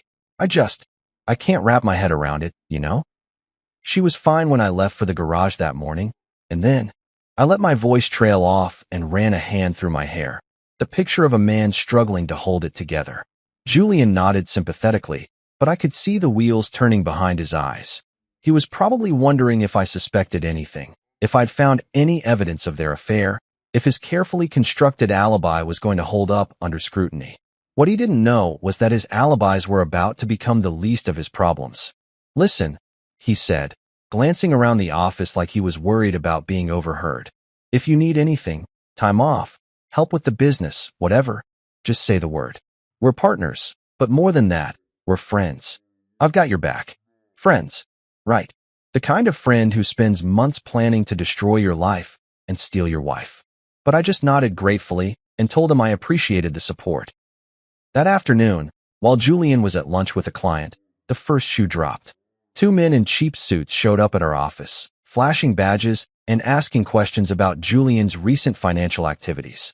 They were actors Daniel had hired, armed with fake IDs and enough authentic-looking paperwork to fool anyone who wasn't expecting to be conned. We're with the Financial Crimes Division, the taller one announced to our receptionist, loud enough for half the office to hear. We need to speak with Mr. Julian Hart about some irregularities in his banking records. By the time Julian returned from lunch, the entire office was buzzing with rumors about federal investigations and financial crimes. The fake agents had left behind just enough paperwork to make it look official, including a very convincing subpoena for Julian's financial records. I watched him read the subpoena through my office window, and it was like watching a man realize his house was on fire while he was still trapped inside. His face went through about 6 different shades of pale before settling on a sickly green that matched his expression perfectly. He was in my office within minutes, closing the door behind him and trying to look casual while his entire world crumbled around his ears. David, he said, attempting his usual confident tone and failing spectacularly. I need to talk to you about something. There might be some complications with some of my personal investments. Complications? I asked, raising an eyebrow with just the right amount of concern. What kind of complications? It's probably nothing, he said, but the sweat beading on his forehead suggested otherwise. Some mix-up with offshore accounts, international transfers, that kind of thing. You know how paranoid the feds are about money laundering these days. The beautiful thing about guilty people is how eager they are to explain away their crimes before anyone even accuses them of anything. Julian was basically confessing to financial fraud while trying to make it sound like a clerical error. Should I be worried about the business? I asked. I mean, if there are federal investigators looking into your finances. No, he said quickly, too quickly. This is completely separate from our partnership. Personal stuff. Nothing that affects the company at all. He was lying, of course. The offshore accounts he'd set up were meant to hold my money after he and Marissa cleaned out our joint assets and disappeared. But watching him try to cover his tracks while panicking about an investigation that didn't actually exist was better than cable television. That evening, I headed downstairs to give Marissa a front-row seat to her boyfriend's meltdown. She was sitting on the bed I'd provided, staring at the blank monitor screen like she could will it to show her something different than the truth. Evening news time, I announced cheerfully, switching on the feed from Julian's apartment. Tonight's episode, watching a guilty man try to figure out how screwed he really is. Julian was on his phone again, but this time he wasn't calling lawyers or accountants. He was calling Lucas Kane, the identity specialist who was now working for me, begging for an emergency extraction. I need new papers tonight, Julian was saying, pacing around his living room like a caged animal. The whole thing's blown up. There are federal agents asking questions, and I need to be gone before they connect me to the offshore accounts. Marissa was watching with the kind of horrified fascination you'd reserve for a car accident happening in slow motion. This was the man she'd chosen over 16 years of marriage. A coward who was ready to abandon her the moment his own comfort was threatened. "Still think he's your knight in shining armor?" I asked. She didn't answer, but I could see the tears streaming down her face as she watched Julian throw their entire relationship under the bus to save himself. "He's not even asking about you," I continued. "Not wondering if you're safe, not concerned about what happened to you, just worried about his own skin." The phone call continued, with Julian growing more desperate by the minute. Kane was stringing him along beautifully, making promises about new identities while secretly recording every word for my entertainment. "Where does he think you are right now?" I asked Marissa. "Does he think you're dead like everyone else? Or does he know you were supposed to be picked up after the fake accident?" "He thinks," she started, then stopped, her voice catching. "He thinks I'm waiting at the safe house. He thinks Kane picked me up, and I'm just waiting for him to join me. And yet he's planning to run without you," I observed. "Interesting priorities your boyfriend has." On the screen, Julian was now offering Kane double money for immediate extraction, no questions asked. He was willing to abandon Marissa, abandon their plan, abandon everything as long as he could save himself from consequences that were mostly imaginary. "This is the man you destroyed our marriage for," I said quietly. "This is who you thought was worth throwing away 16 years of history. Take a good look, Marissa. This is what love looks like when it's tested." She was sobbing now, finally understanding that she'd been played by someone who cared about her even less than she'd ended up caring about me. Julian had used her feelings to turn her into a weapon against her own husband, and now that the weapon had backfired, he was cutting his losses without a second thought. "Please," she whispered, not looking away from the screen. "Please turn it off. I can't watch anymore." "Oh, but this is just the beginning," I said, settling into a chair I'd placed specifically for these viewing sessions. "Tomorrow, things get really interesting. You wanted a front row seat to a new life, remember? Well, here it is. Your boyfriend's about to learn what happens when you mess with the wrong guy's family." The panic in Julian's voice was music to my ears, and the despair on Marissa's face was the perfect harmony. They'd started this game thinking they were so much smarter than everyone else, so much more deserving of happiness and wealth and freedom. Now they were about to discover that sometimes the quiet, reliable guy in the corner is the most dangerous player at the table. The thing about destroying someone's life is that timing is everything. You can't just blow up their world all at once. That's amateur hour, the kind of revenge that lacks artistry and leaves everyone feeling unsatisfied. No, proper destruction requires patience, precision, and the kind of dramatic build-up that would make Shakespeare proud. Julian Hart was about to get the full theatrical experience. I'd spent Tuesday night setting the stage while he panicked in his apartment, calling every contact he had in his desperate attempt to disappear before the fake federal investigation closed in on him. What he didn't realize was that his frantic phone calls were being monitored by Daniel, who was building a beautiful case file of actual criminal activity to hand over to the real authorities. See, here's the thing about fake investigations. Sometimes they uncover real crimes. Julian's offshore accounts weren't just theoretical. They were stuffed with money he'd been skimming from our business for months. His panic had led him to move funds around in ways that violated about 17 different federal banking laws. The irony was absolutely delicious. My fictional frame-up was about to become a very real prosecution. Wednesday morning arrived gray and drizzly. Perfect weather for watching a man's life implode in spectacular fashion. I got to the office early, positioning myself with a clear view of the parking lot and a fresh cup of coffee. The show was about to begin, and I didn't want to miss a single moment.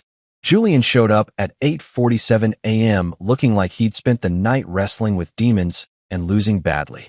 His usually perfect hair was disheveled, his designer suit looked like he'd slept in it, and his eyes had that wild, cornered animal look that comes from knowing you're completely fucked but not knowing exactly how fucked you are yet. He was carrying a briefcase that I knew contained fake passports, cash, and probably a one-way ticket to somewhere without extradition treaties. Poor bastard actually thought he was going to make it out of this mess. At 9:15 a.m., 3 black SUVs pulled into our parking lot with the kind of synchronized precision that screams federal law enforcement. But these weren't Daniel's actors. These were the real deal, complete with authentic badges, actual arrest warrants, and the kind of serious expressions that come from years of putting white-collar criminals behind bars. I watched through my office window as Julian saw the vehicles and literally stumbled backward, his face going through that same sick color palette I'd enjoyed so much the day before. His hands were shaking as he fumbled for his phone, probably trying to call Lucas Kane for that emergency extraction that was never going to come. The agents moved with practiced efficiency, surrounding the building while their colleagues marched through our front entrance like they owned the place. Our receptionist pointed them toward Julian's office, and I could see her mouth forming the words, "He's right over there," with the helpful enthusiasm of someone who had no idea she was directing a man's complete destruction. Julian tried to run, actually tried to bolt for the back exit like he was in some kind of action movie, clutching his briefcase full of evidence and moving with all the grace of a panicked giraffe. The agents were on him before he made it 10 feet, professional and polite as they explained that he was under arrest for wire fraud, money laundering, and conspiracy to commit tax evasion. The look on his face when they cuffed him was absolutely priceless, pure, undiluted terror mixed with the dawning realization that his carefully constructed life was over. He kept looking around the office like he expected someone to rescue him, to explain that this was all a misunderstanding, to make it all go away with the right phone call or the right amount of money. But there was no rescue coming, no last-minute reprieve, just the cold, hard reality of federal agents reading him his rights while his co-workers watched through office windows with the kind of horrified fascination usually reserved for natural disasters. "David," he called out as they led him toward the exit, his voice cracking with desperation. "David, you have to help me. Call my lawyer. This is all a mistake." I stepped into the hallway, putting on my best expression of shocked concern. "Julian? What's happening? What's going on?" "It's about the offshore accounts," he said, and I almost laughed at how eager he was to confess his crimes in front of witnesses. "The federal investigation, it's all a misunderstanding. I can explain everything." One of the agents paused in the doorway, looking back at me with professional interest. "Sir, are you Mr. Mercer? We may need to speak with you as well, given your business partnership with the defendant." "Of course," I said, playing the cooperative citizen perfectly. "Whatever you need." I had no idea Julian was involved in anything illegal, which was technically true. I'd known he was planning to steal from me, but I hadn't known about the money laundering operation he'd been running on the side. Apparently, Julian had been even busier than I'd realized. They led him away in handcuffs while news crews gathered in the parking lot like vultures at a feast. By noon, Julian's arrest was the lead story on every local news channel, complete with footage of him being stuffed into the back of a federal vehicle and speculation about the extent of his crimes. That afternoon, I made my way downstairs to share the good news with Marissa. She was sitting exactly where I'd left her, staring at the blank monitor screen with the kind of hollow expression that comes from having your entire worldview shattered in the span of a few days. "Have I got a treat for you?" I announced cheerfully, switching on the news feed. Today's episode: the complete and total destruction of your boyfriend's life and freedom. The footage of Julian's arrest played across the screen in glorious high definition, every moment of his humiliation captured for posterity.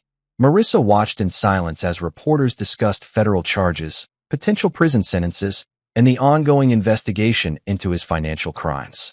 25 years, I said conversationally, reading from the news ticker at the bottom of the screen. That's the maximum sentence for the charges they've filed so far, though I suspect they'll find more violations once they really dig into his finances. She didn't respond, just kept staring at the screen as they showed file footage of Julian in happier times, glad-handing clients, cutting ribbons at charity events, posing for business magazine profiles. All of that was gone now, replaced by mugshots and perp walks and the kind of infamy that follows you forever. "You know what the beautiful part is?" I continued, settling into my viewing chair. "He did this to himself. All I did was shine a light on crimes he'd already committed. The offshore accounts, the money laundering, the tax evasion, that was all him. I just gave the authorities a reason to look." The news shifted to an interview with one of the federal agents, who explained that this was just the beginning of their investigation. They'd found evidence of a much larger operation involving multiple co-conspirators and millions of dollars in illegal transfers. "They're going to want to make a deal," the agent was saying. Someone facing this many charges, looking at this much prison time. They usually have a lot to say about their associates and accomplices. I glanced at Marissa, who had gone very still. She was smart enough to understand the implications. Julian was going to roll over on everyone he could think of to reduce his sentence, including her. Except she was officially dead, which made her both the perfect scapegoat and completely unreachable for questioning. Looks like your boyfriend's going to try to blame you for everything, I observed. Good thing you're dead, right? Can't prosecute a corpse, can't put a ghost in prison. You should probably send him a thank you card. For the first time since I'd brought her down here, Marissa looked directly at me instead of at the screen. Why? She asked, her voice barely above a whisper. Why go to all this trouble? You could have just turned us in from the beginning. Because, I said, leaning forward so she could see the absolute sincerity in my eyes. Turning you in would have given you a chance to explain, to make excuses, to play the victim. This way, you get to watch everything you thought you wanted turn to ash, and you get to live with the knowledge that you did it to yourself. The news was showing Julian's mugshot now, side by side with a photo from our last company Christmas party. The contrast was striking, from successful businessman to federal prisoner in less than a week. He never loved you, I said quietly. Not the way I did, anyway. You were just a tool he used to get what he wanted, and now that tool has broken, he's going to throw you away to save himself. She was crying again, but these weren't tears of self-pity. These were tears of understanding, of finally seeing the truth that had been staring her in the face all along. Julian Hart was going to prison, his life and reputation destroyed beyond repair. And the woman he'd used and abandoned was going to spend the rest of her life knowing that she'd chosen him over a husband who had actually loved her. Sometimes justice really is beautiful. 2 weeks. That's how long it took for Marissa to finally break down and ask for a face-to-face meeting. 2 weeks of watching her former life play out on the monitors above her head while she sat in her subterranean prison, coming to terms with the fact that everything she'd thought she knew about love, loyalty, and Julian Hart had been a carefully constructed lie. I have to admit, she lasted longer than I'd expected. Most people would have cracked after a few days of solitary confinement with nothing but their own guilt and the crushing weight of their bad decisions for company. But Marissa had always been stubborn. It was one of the things I'd admired about her back when I still thought she was the woman I'd married instead of the stranger who'd spent months planning my destruction. The request came through the intercom on a Thursday evening, her voice hoarse from crying and rough from 2 weeks of minimal conversation. David, she said, and I could hear the exhaustion in every syllable. Please, I need to see you. Face to face. Just, please. I'd been waiting for this moment, planning for it, rehearsing what I would say when she finally reached the point where she understood exactly how completely she'd screwed herself. But hearing the defeat in her voice, the absolute brokenness of a woman who'd finally run out of hope, I felt something I hadn't expected, a tiny, almost imperceptible twinge of the love I'd once felt for her. Almost. I made her wait another hour before I went downstairs, because even broken people need to understand who's in control. When I finally opened the steel door to her little apartment, she was sitting on the edge of the bed with her hands folded in her lap, like a child waiting to be scolded. She looked like hell. 2 weeks without natural sunlight, without her usual skincare routine, without the expensive salon treatments she'd always considered essential, had stripped away the polished veneer of the woman who'd kissed me goodbye that last morning. Her hair hung limp and unwashed, her skin was pale and blotchy, and her eyes were red-rimmed and hollow. This was what Marissa looked like without the armor of her carefully constructed life, and the sight of her hit me harder than I'd anticipated. "Hello, sweetheart," I said, keeping my voice neutral as I took the chair I'd placed in the corner for exactly this moment. "You wanted to talk?" She looked up at me, and for a second I saw a flash of the woman I'd fallen in love with 20 years ago, vulnerable, uncertain, reaching out for comfort that she wasn't sure she deserved. "Why?" she whispered. "Why this instead of divorce? You could have taken half of everything and walked away. You could have destroyed me in court, taken our daughter, made me the villain in a very public breakup. Why this elaborate revenge?" It was a fair question, one I'd been asking myself during the quiet moments when I wasn't actively orchestrating her psychological torture. The answer was more complicated than I'd expected it to be. Because divorce would have been civilized, I said finally. Divorce would have implied that we were two reasonable adults who'd simply grown apart, who could shake hands and split our assets and wish each other well. But that's not what happened, is it? She shook her head, tears starting to flow again. What happened, I continued, is that you decided I was disposable, not worth the effort of couples therapy or honest conversation or even the basic courtesy of asking for what you wanted. You decided that the easiest solution was to erase me completely. Take my money, destroy my business, disappear with my partner, and leave me with nothing but the wreckage of a life I'd spent 20 years building. I know, she said, and her voice was barely audible. I know I was wrong. I know I hurt you. But David, keeping me here like this, it's not going to bring back what we had. I don't want back what we had, I replied, and I meant it. What we had was built on a lie. You spent our entire marriage pretending to be someone you weren't, and I spent it being too blind and trusting to see what was right in front of my face. Why would I want that back? She was crying harder now, ugly sobs that shook her whole body. Then what do you want? What's the point of all this? That was the question, wasn't it? What did I want from this elaborate revenge scheme? What was the end game that would make all the planning and expense and risk worthwhile? I want you to understand what it feels like, I said quietly. To have your entire life stripped away by someone who's supposed to love you. To watch everything you thought was real turn out to be a performance. To realize that the person you trusted most in the world saw you as nothing more than an obstacle to their happiness. I understand, she said desperately. I do understand. I see what I did to you, and I'm sorry. I'm so sorry, David. I know sorry doesn't fix anything, but I need you to know that I regret every choice I made. Do you? I asked. Do you regret cheating on me, or do you regret getting caught? Do you regret planning to destroy my life, or do you regret that your plan failed? She was quiet for a long moment, considering the question with the kind of honest self-reflection that our marriage had lacked for years. Both, she said finally. I regret all of it. The affair, the planning, the lies, the betrayal. But mostly I regret not having the courage to just talk to you about how unhappy I was. It was the first genuinely honest thing she'd said to me in months, maybe years. And despite everything she'd done, despite the elaborate revenge I'd constructed around her betrayal, I found myself believing her, which made what came next both easier and harder than I'd expected. Here's what's going to happen, I said, leaning forward in my chair. You have a choice to make. Option 1, you stay dead. Permanently.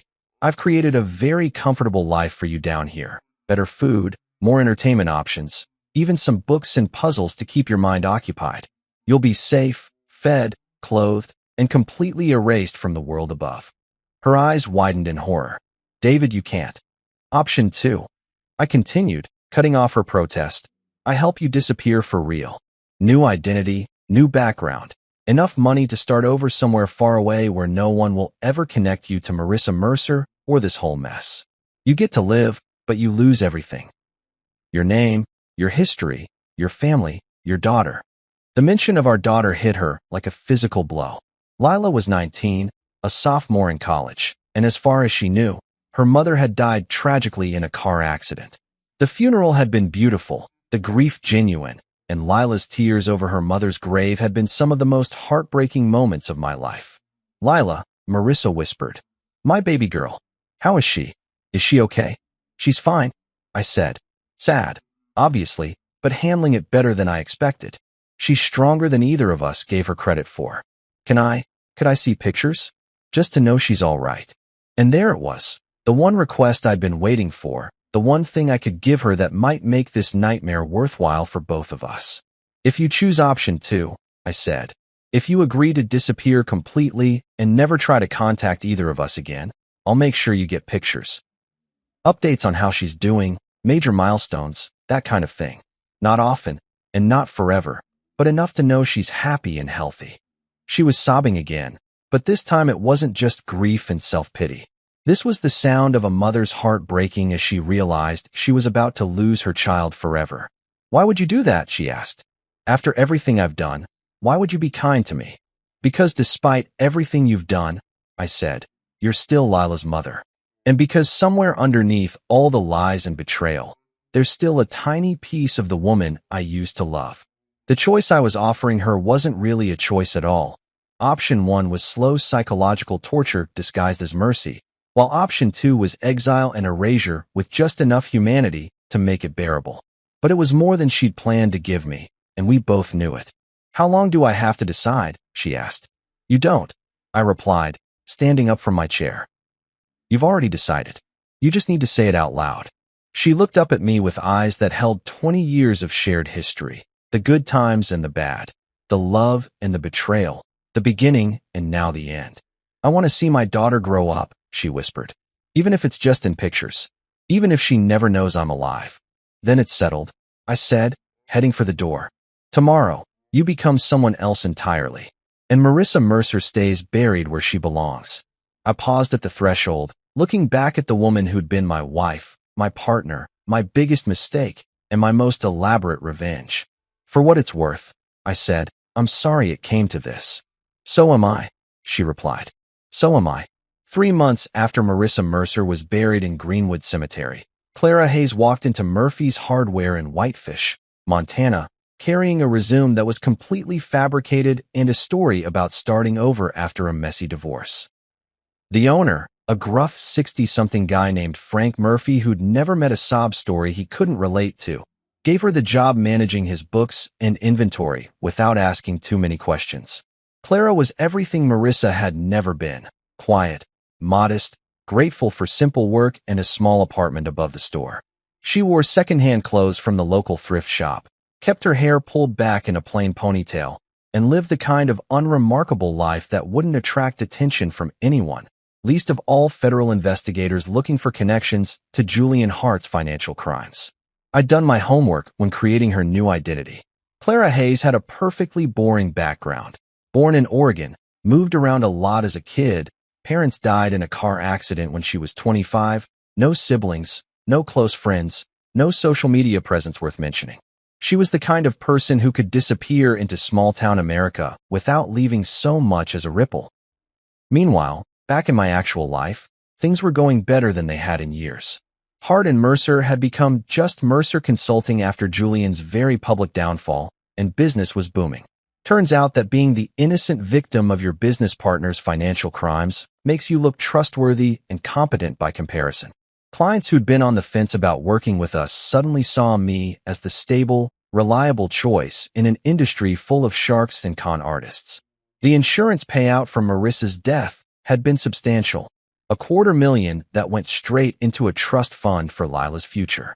My daughter was thriving at college, throwing herself into her studies with the kind of focused determination that suggested she'd inherited the best parts of both her parents.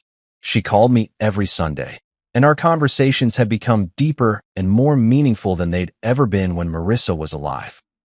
Grief, it turned out, had a way of cutting through the bullshit and forcing people to focus on what really mattered. I'd even started dating again, carefully and cautiously, but with a sense of possibility I hadn't felt in years.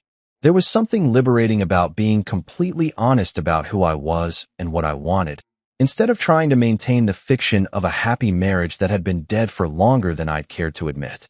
But the most satisfying part of my new life was the monthly ritual I'd established with Clara Hayes. Every fourth Saturday, I'd drive to a post office box in a town about 50 miles away and mail an envelope to a P.O. box in Whitefish, Montana. Inside were photographs: Lila at her college graduation ceremony where she'd made Dean's List, Lila volunteering at a local animal shelter, Lila on spring break with friends who clearly adored her. Never anything that could be traced back to me, never anything with identifying information, just proof that our daughter was happy, healthy, and growing into the kind of young woman any parent would be proud of.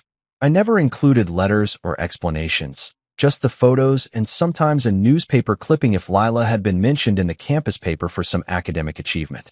It was enough to let Clara know that her sacrifice hadn't been meaningless, that the daughter she'd given up to save was thriving in her absence. In return, Clara Hayes lived the kind of invisible life that kept her safe from discovery.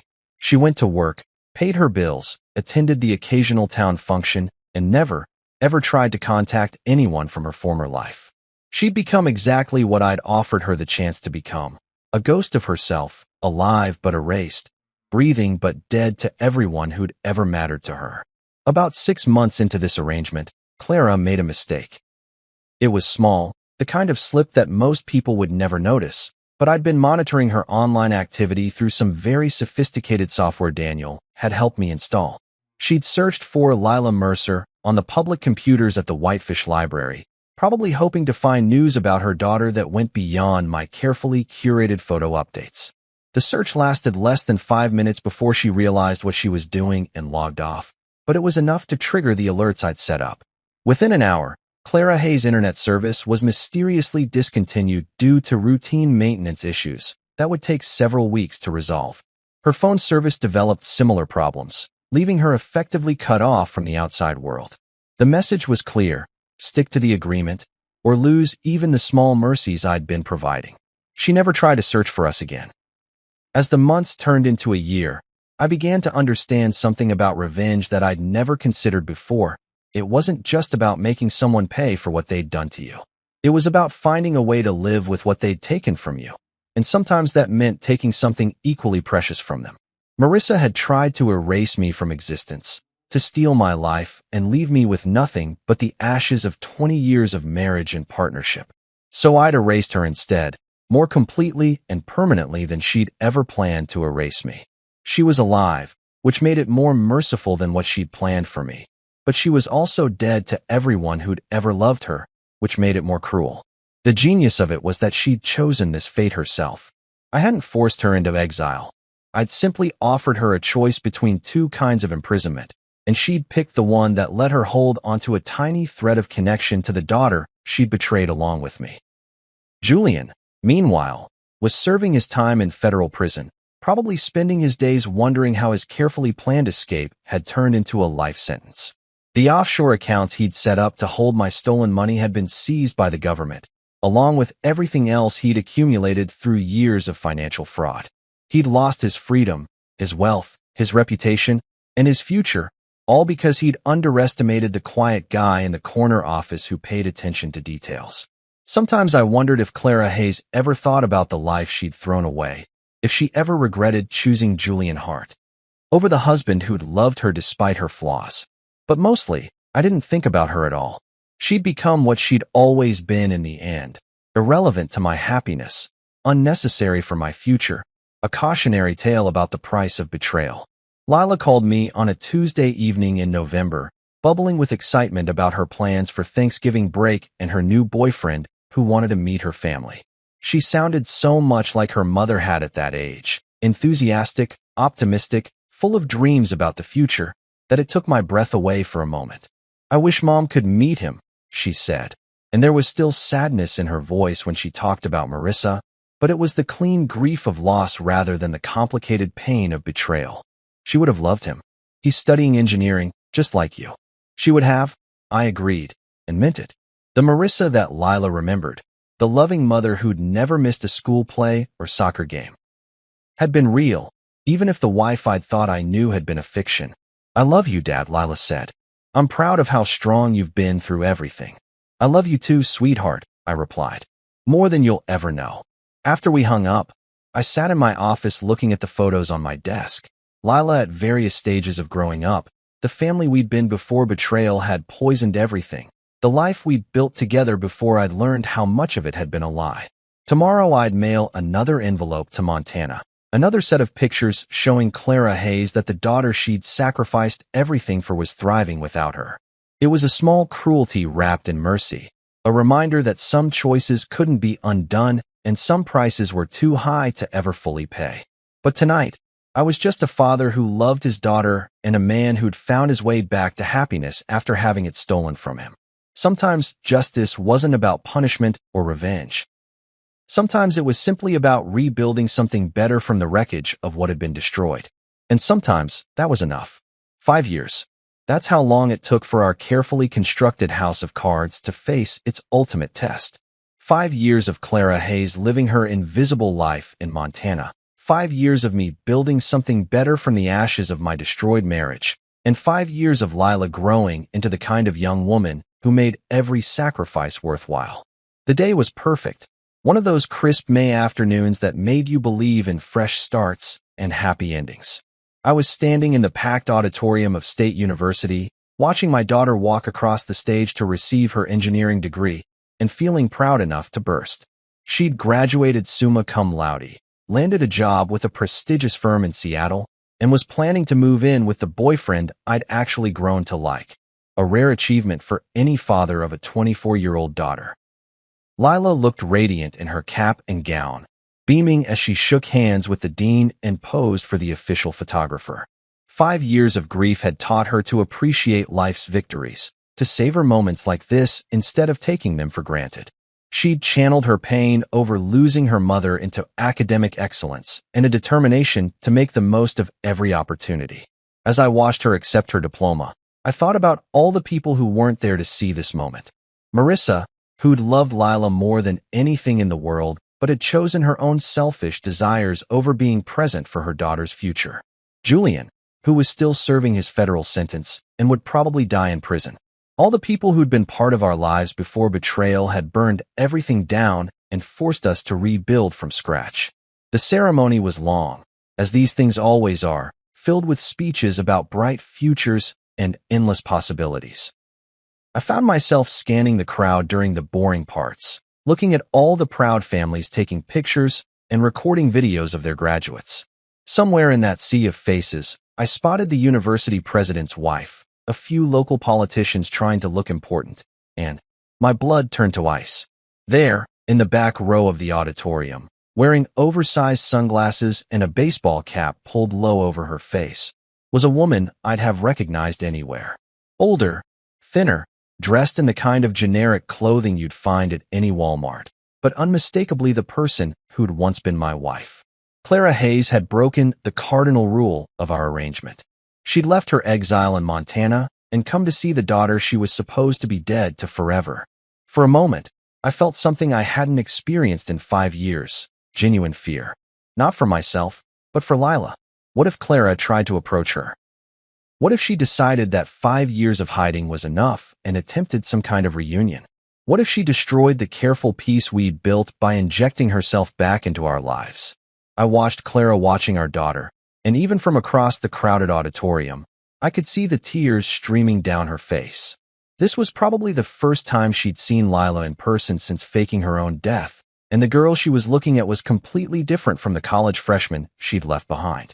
Lila had grown up in her absence, matured into an adult who'd learned to navigate the world without her mother's guidance.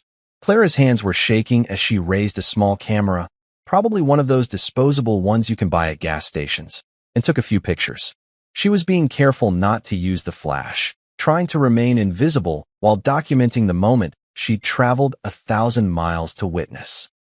Part of me wanted to march over there and drag her out of the auditorium before she could cause any damage.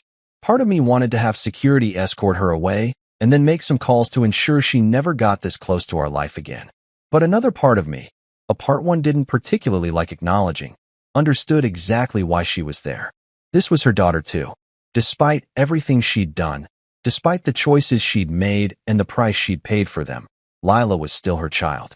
And watching your child graduate from college was the kind of milestone that made people do desperate, dangerous things. So I made a choice that surprised even me. Instead of stopping her, I watched her watch our daughter, and I let her have this moment. It was probably the only time she'd ever see Lila again, the only chance she'd have to witness what her sacrifice had preserved. When the ceremony ended and the crowd began to disperse, I saw Clara start to move toward the exit. She was being smart, trying to leave before the crowd thinned out enough for anyone to get a clear look at her face. But as she passed my row, our eyes met across 20 feet of space and 5 years of complicated history. The recognition was instant and mutual. For just a moment, we stared at each other like two ghosts meeting in a graveyard, both of us haunted by the life we'd destroyed and the choices we'd made in its aftermath. I could have signaled security. I could have pointed her out to the people around me, made a scene that would have ended with her arrest and exposure. I could have destroyed her new life as completely as she'd once tried to destroy mine. Instead, I did something that felt both like forgiveness and like the final act of revenge. I nodded. Just once, barely perceptible, but enough to acknowledge that I'd seen her and chosen not to act. The look of shock and gratitude that crossed her face was worth more than any punishment I could have inflicted. She understood what that nod meant, that I was still in control, still the one making the rules, but that I was choosing mercy over justice for this one moment. She mouthed two words that I could read clearly even across the distance between us. Thank you. Then she was gone, disappearing into the crowd like she'd never been there at all. 20 minutes later, I was standing outside the auditorium with Lila and her boyfriend Mark, taking the kind of family photos that would eventually end up in frames on mantelpieces and office desks. Lila was glowing with happiness, talking a mile a minute about her plans for the future and how excited she was to start her new job. I wish Mom could have been here, she said, hugging me tightly as Mark snapped pictures. She would have been so proud. She would have, I agreed, and for the first time in 5 years, I meant it without any bitterness or irony. She loved you more than anything in the world. I know, Lila said. I feel her with me sometimes, you know? Like she's still watching over me somehow. If she only knew how literally true that statement was. Later that evening, after the graduation dinner and the celebration drinks and all the tearful goodbyes, I sat in my hotel room and thought about the woman in the crowd. Clara Hayes would go back to Montana now, back to her invisible life and her small apartment above Murphy's Hardware. But she'd have something she hadn't had before. Recent memories of her daughter, proof that the choice she'd made had been worth the price she'd paid. 3 days later, I received a text message from an unknown number. Just 2 words, thank you. I deleted it immediately, just like I'd done with the only other message Clara had ever sent me. But this time, I found myself smiling as I erased the evidence of our contact. Justice, I'd learned, wasn't always about punishment. Sometimes it was about understanding that everyone pays a price for their choices, and sometimes the people who hurt you are paying a price that's already high enough. Clara Hayes would live the rest of her life knowing that she'd chosen to betray the people who loved her most. She'd wake up every morning in exile, surrounded by strangers who would never know her real name or her real story. She'd go to sleep every night knowing that her daughter was growing up without her, building a life that had no place for the woman who'd given her life. That was punishment enough. And allowing her one stolen moment to see what she'd preserved through her sacrifice? That wasn't weakness or forgiveness. It was proof that I was the one who got to decide what justice looked like.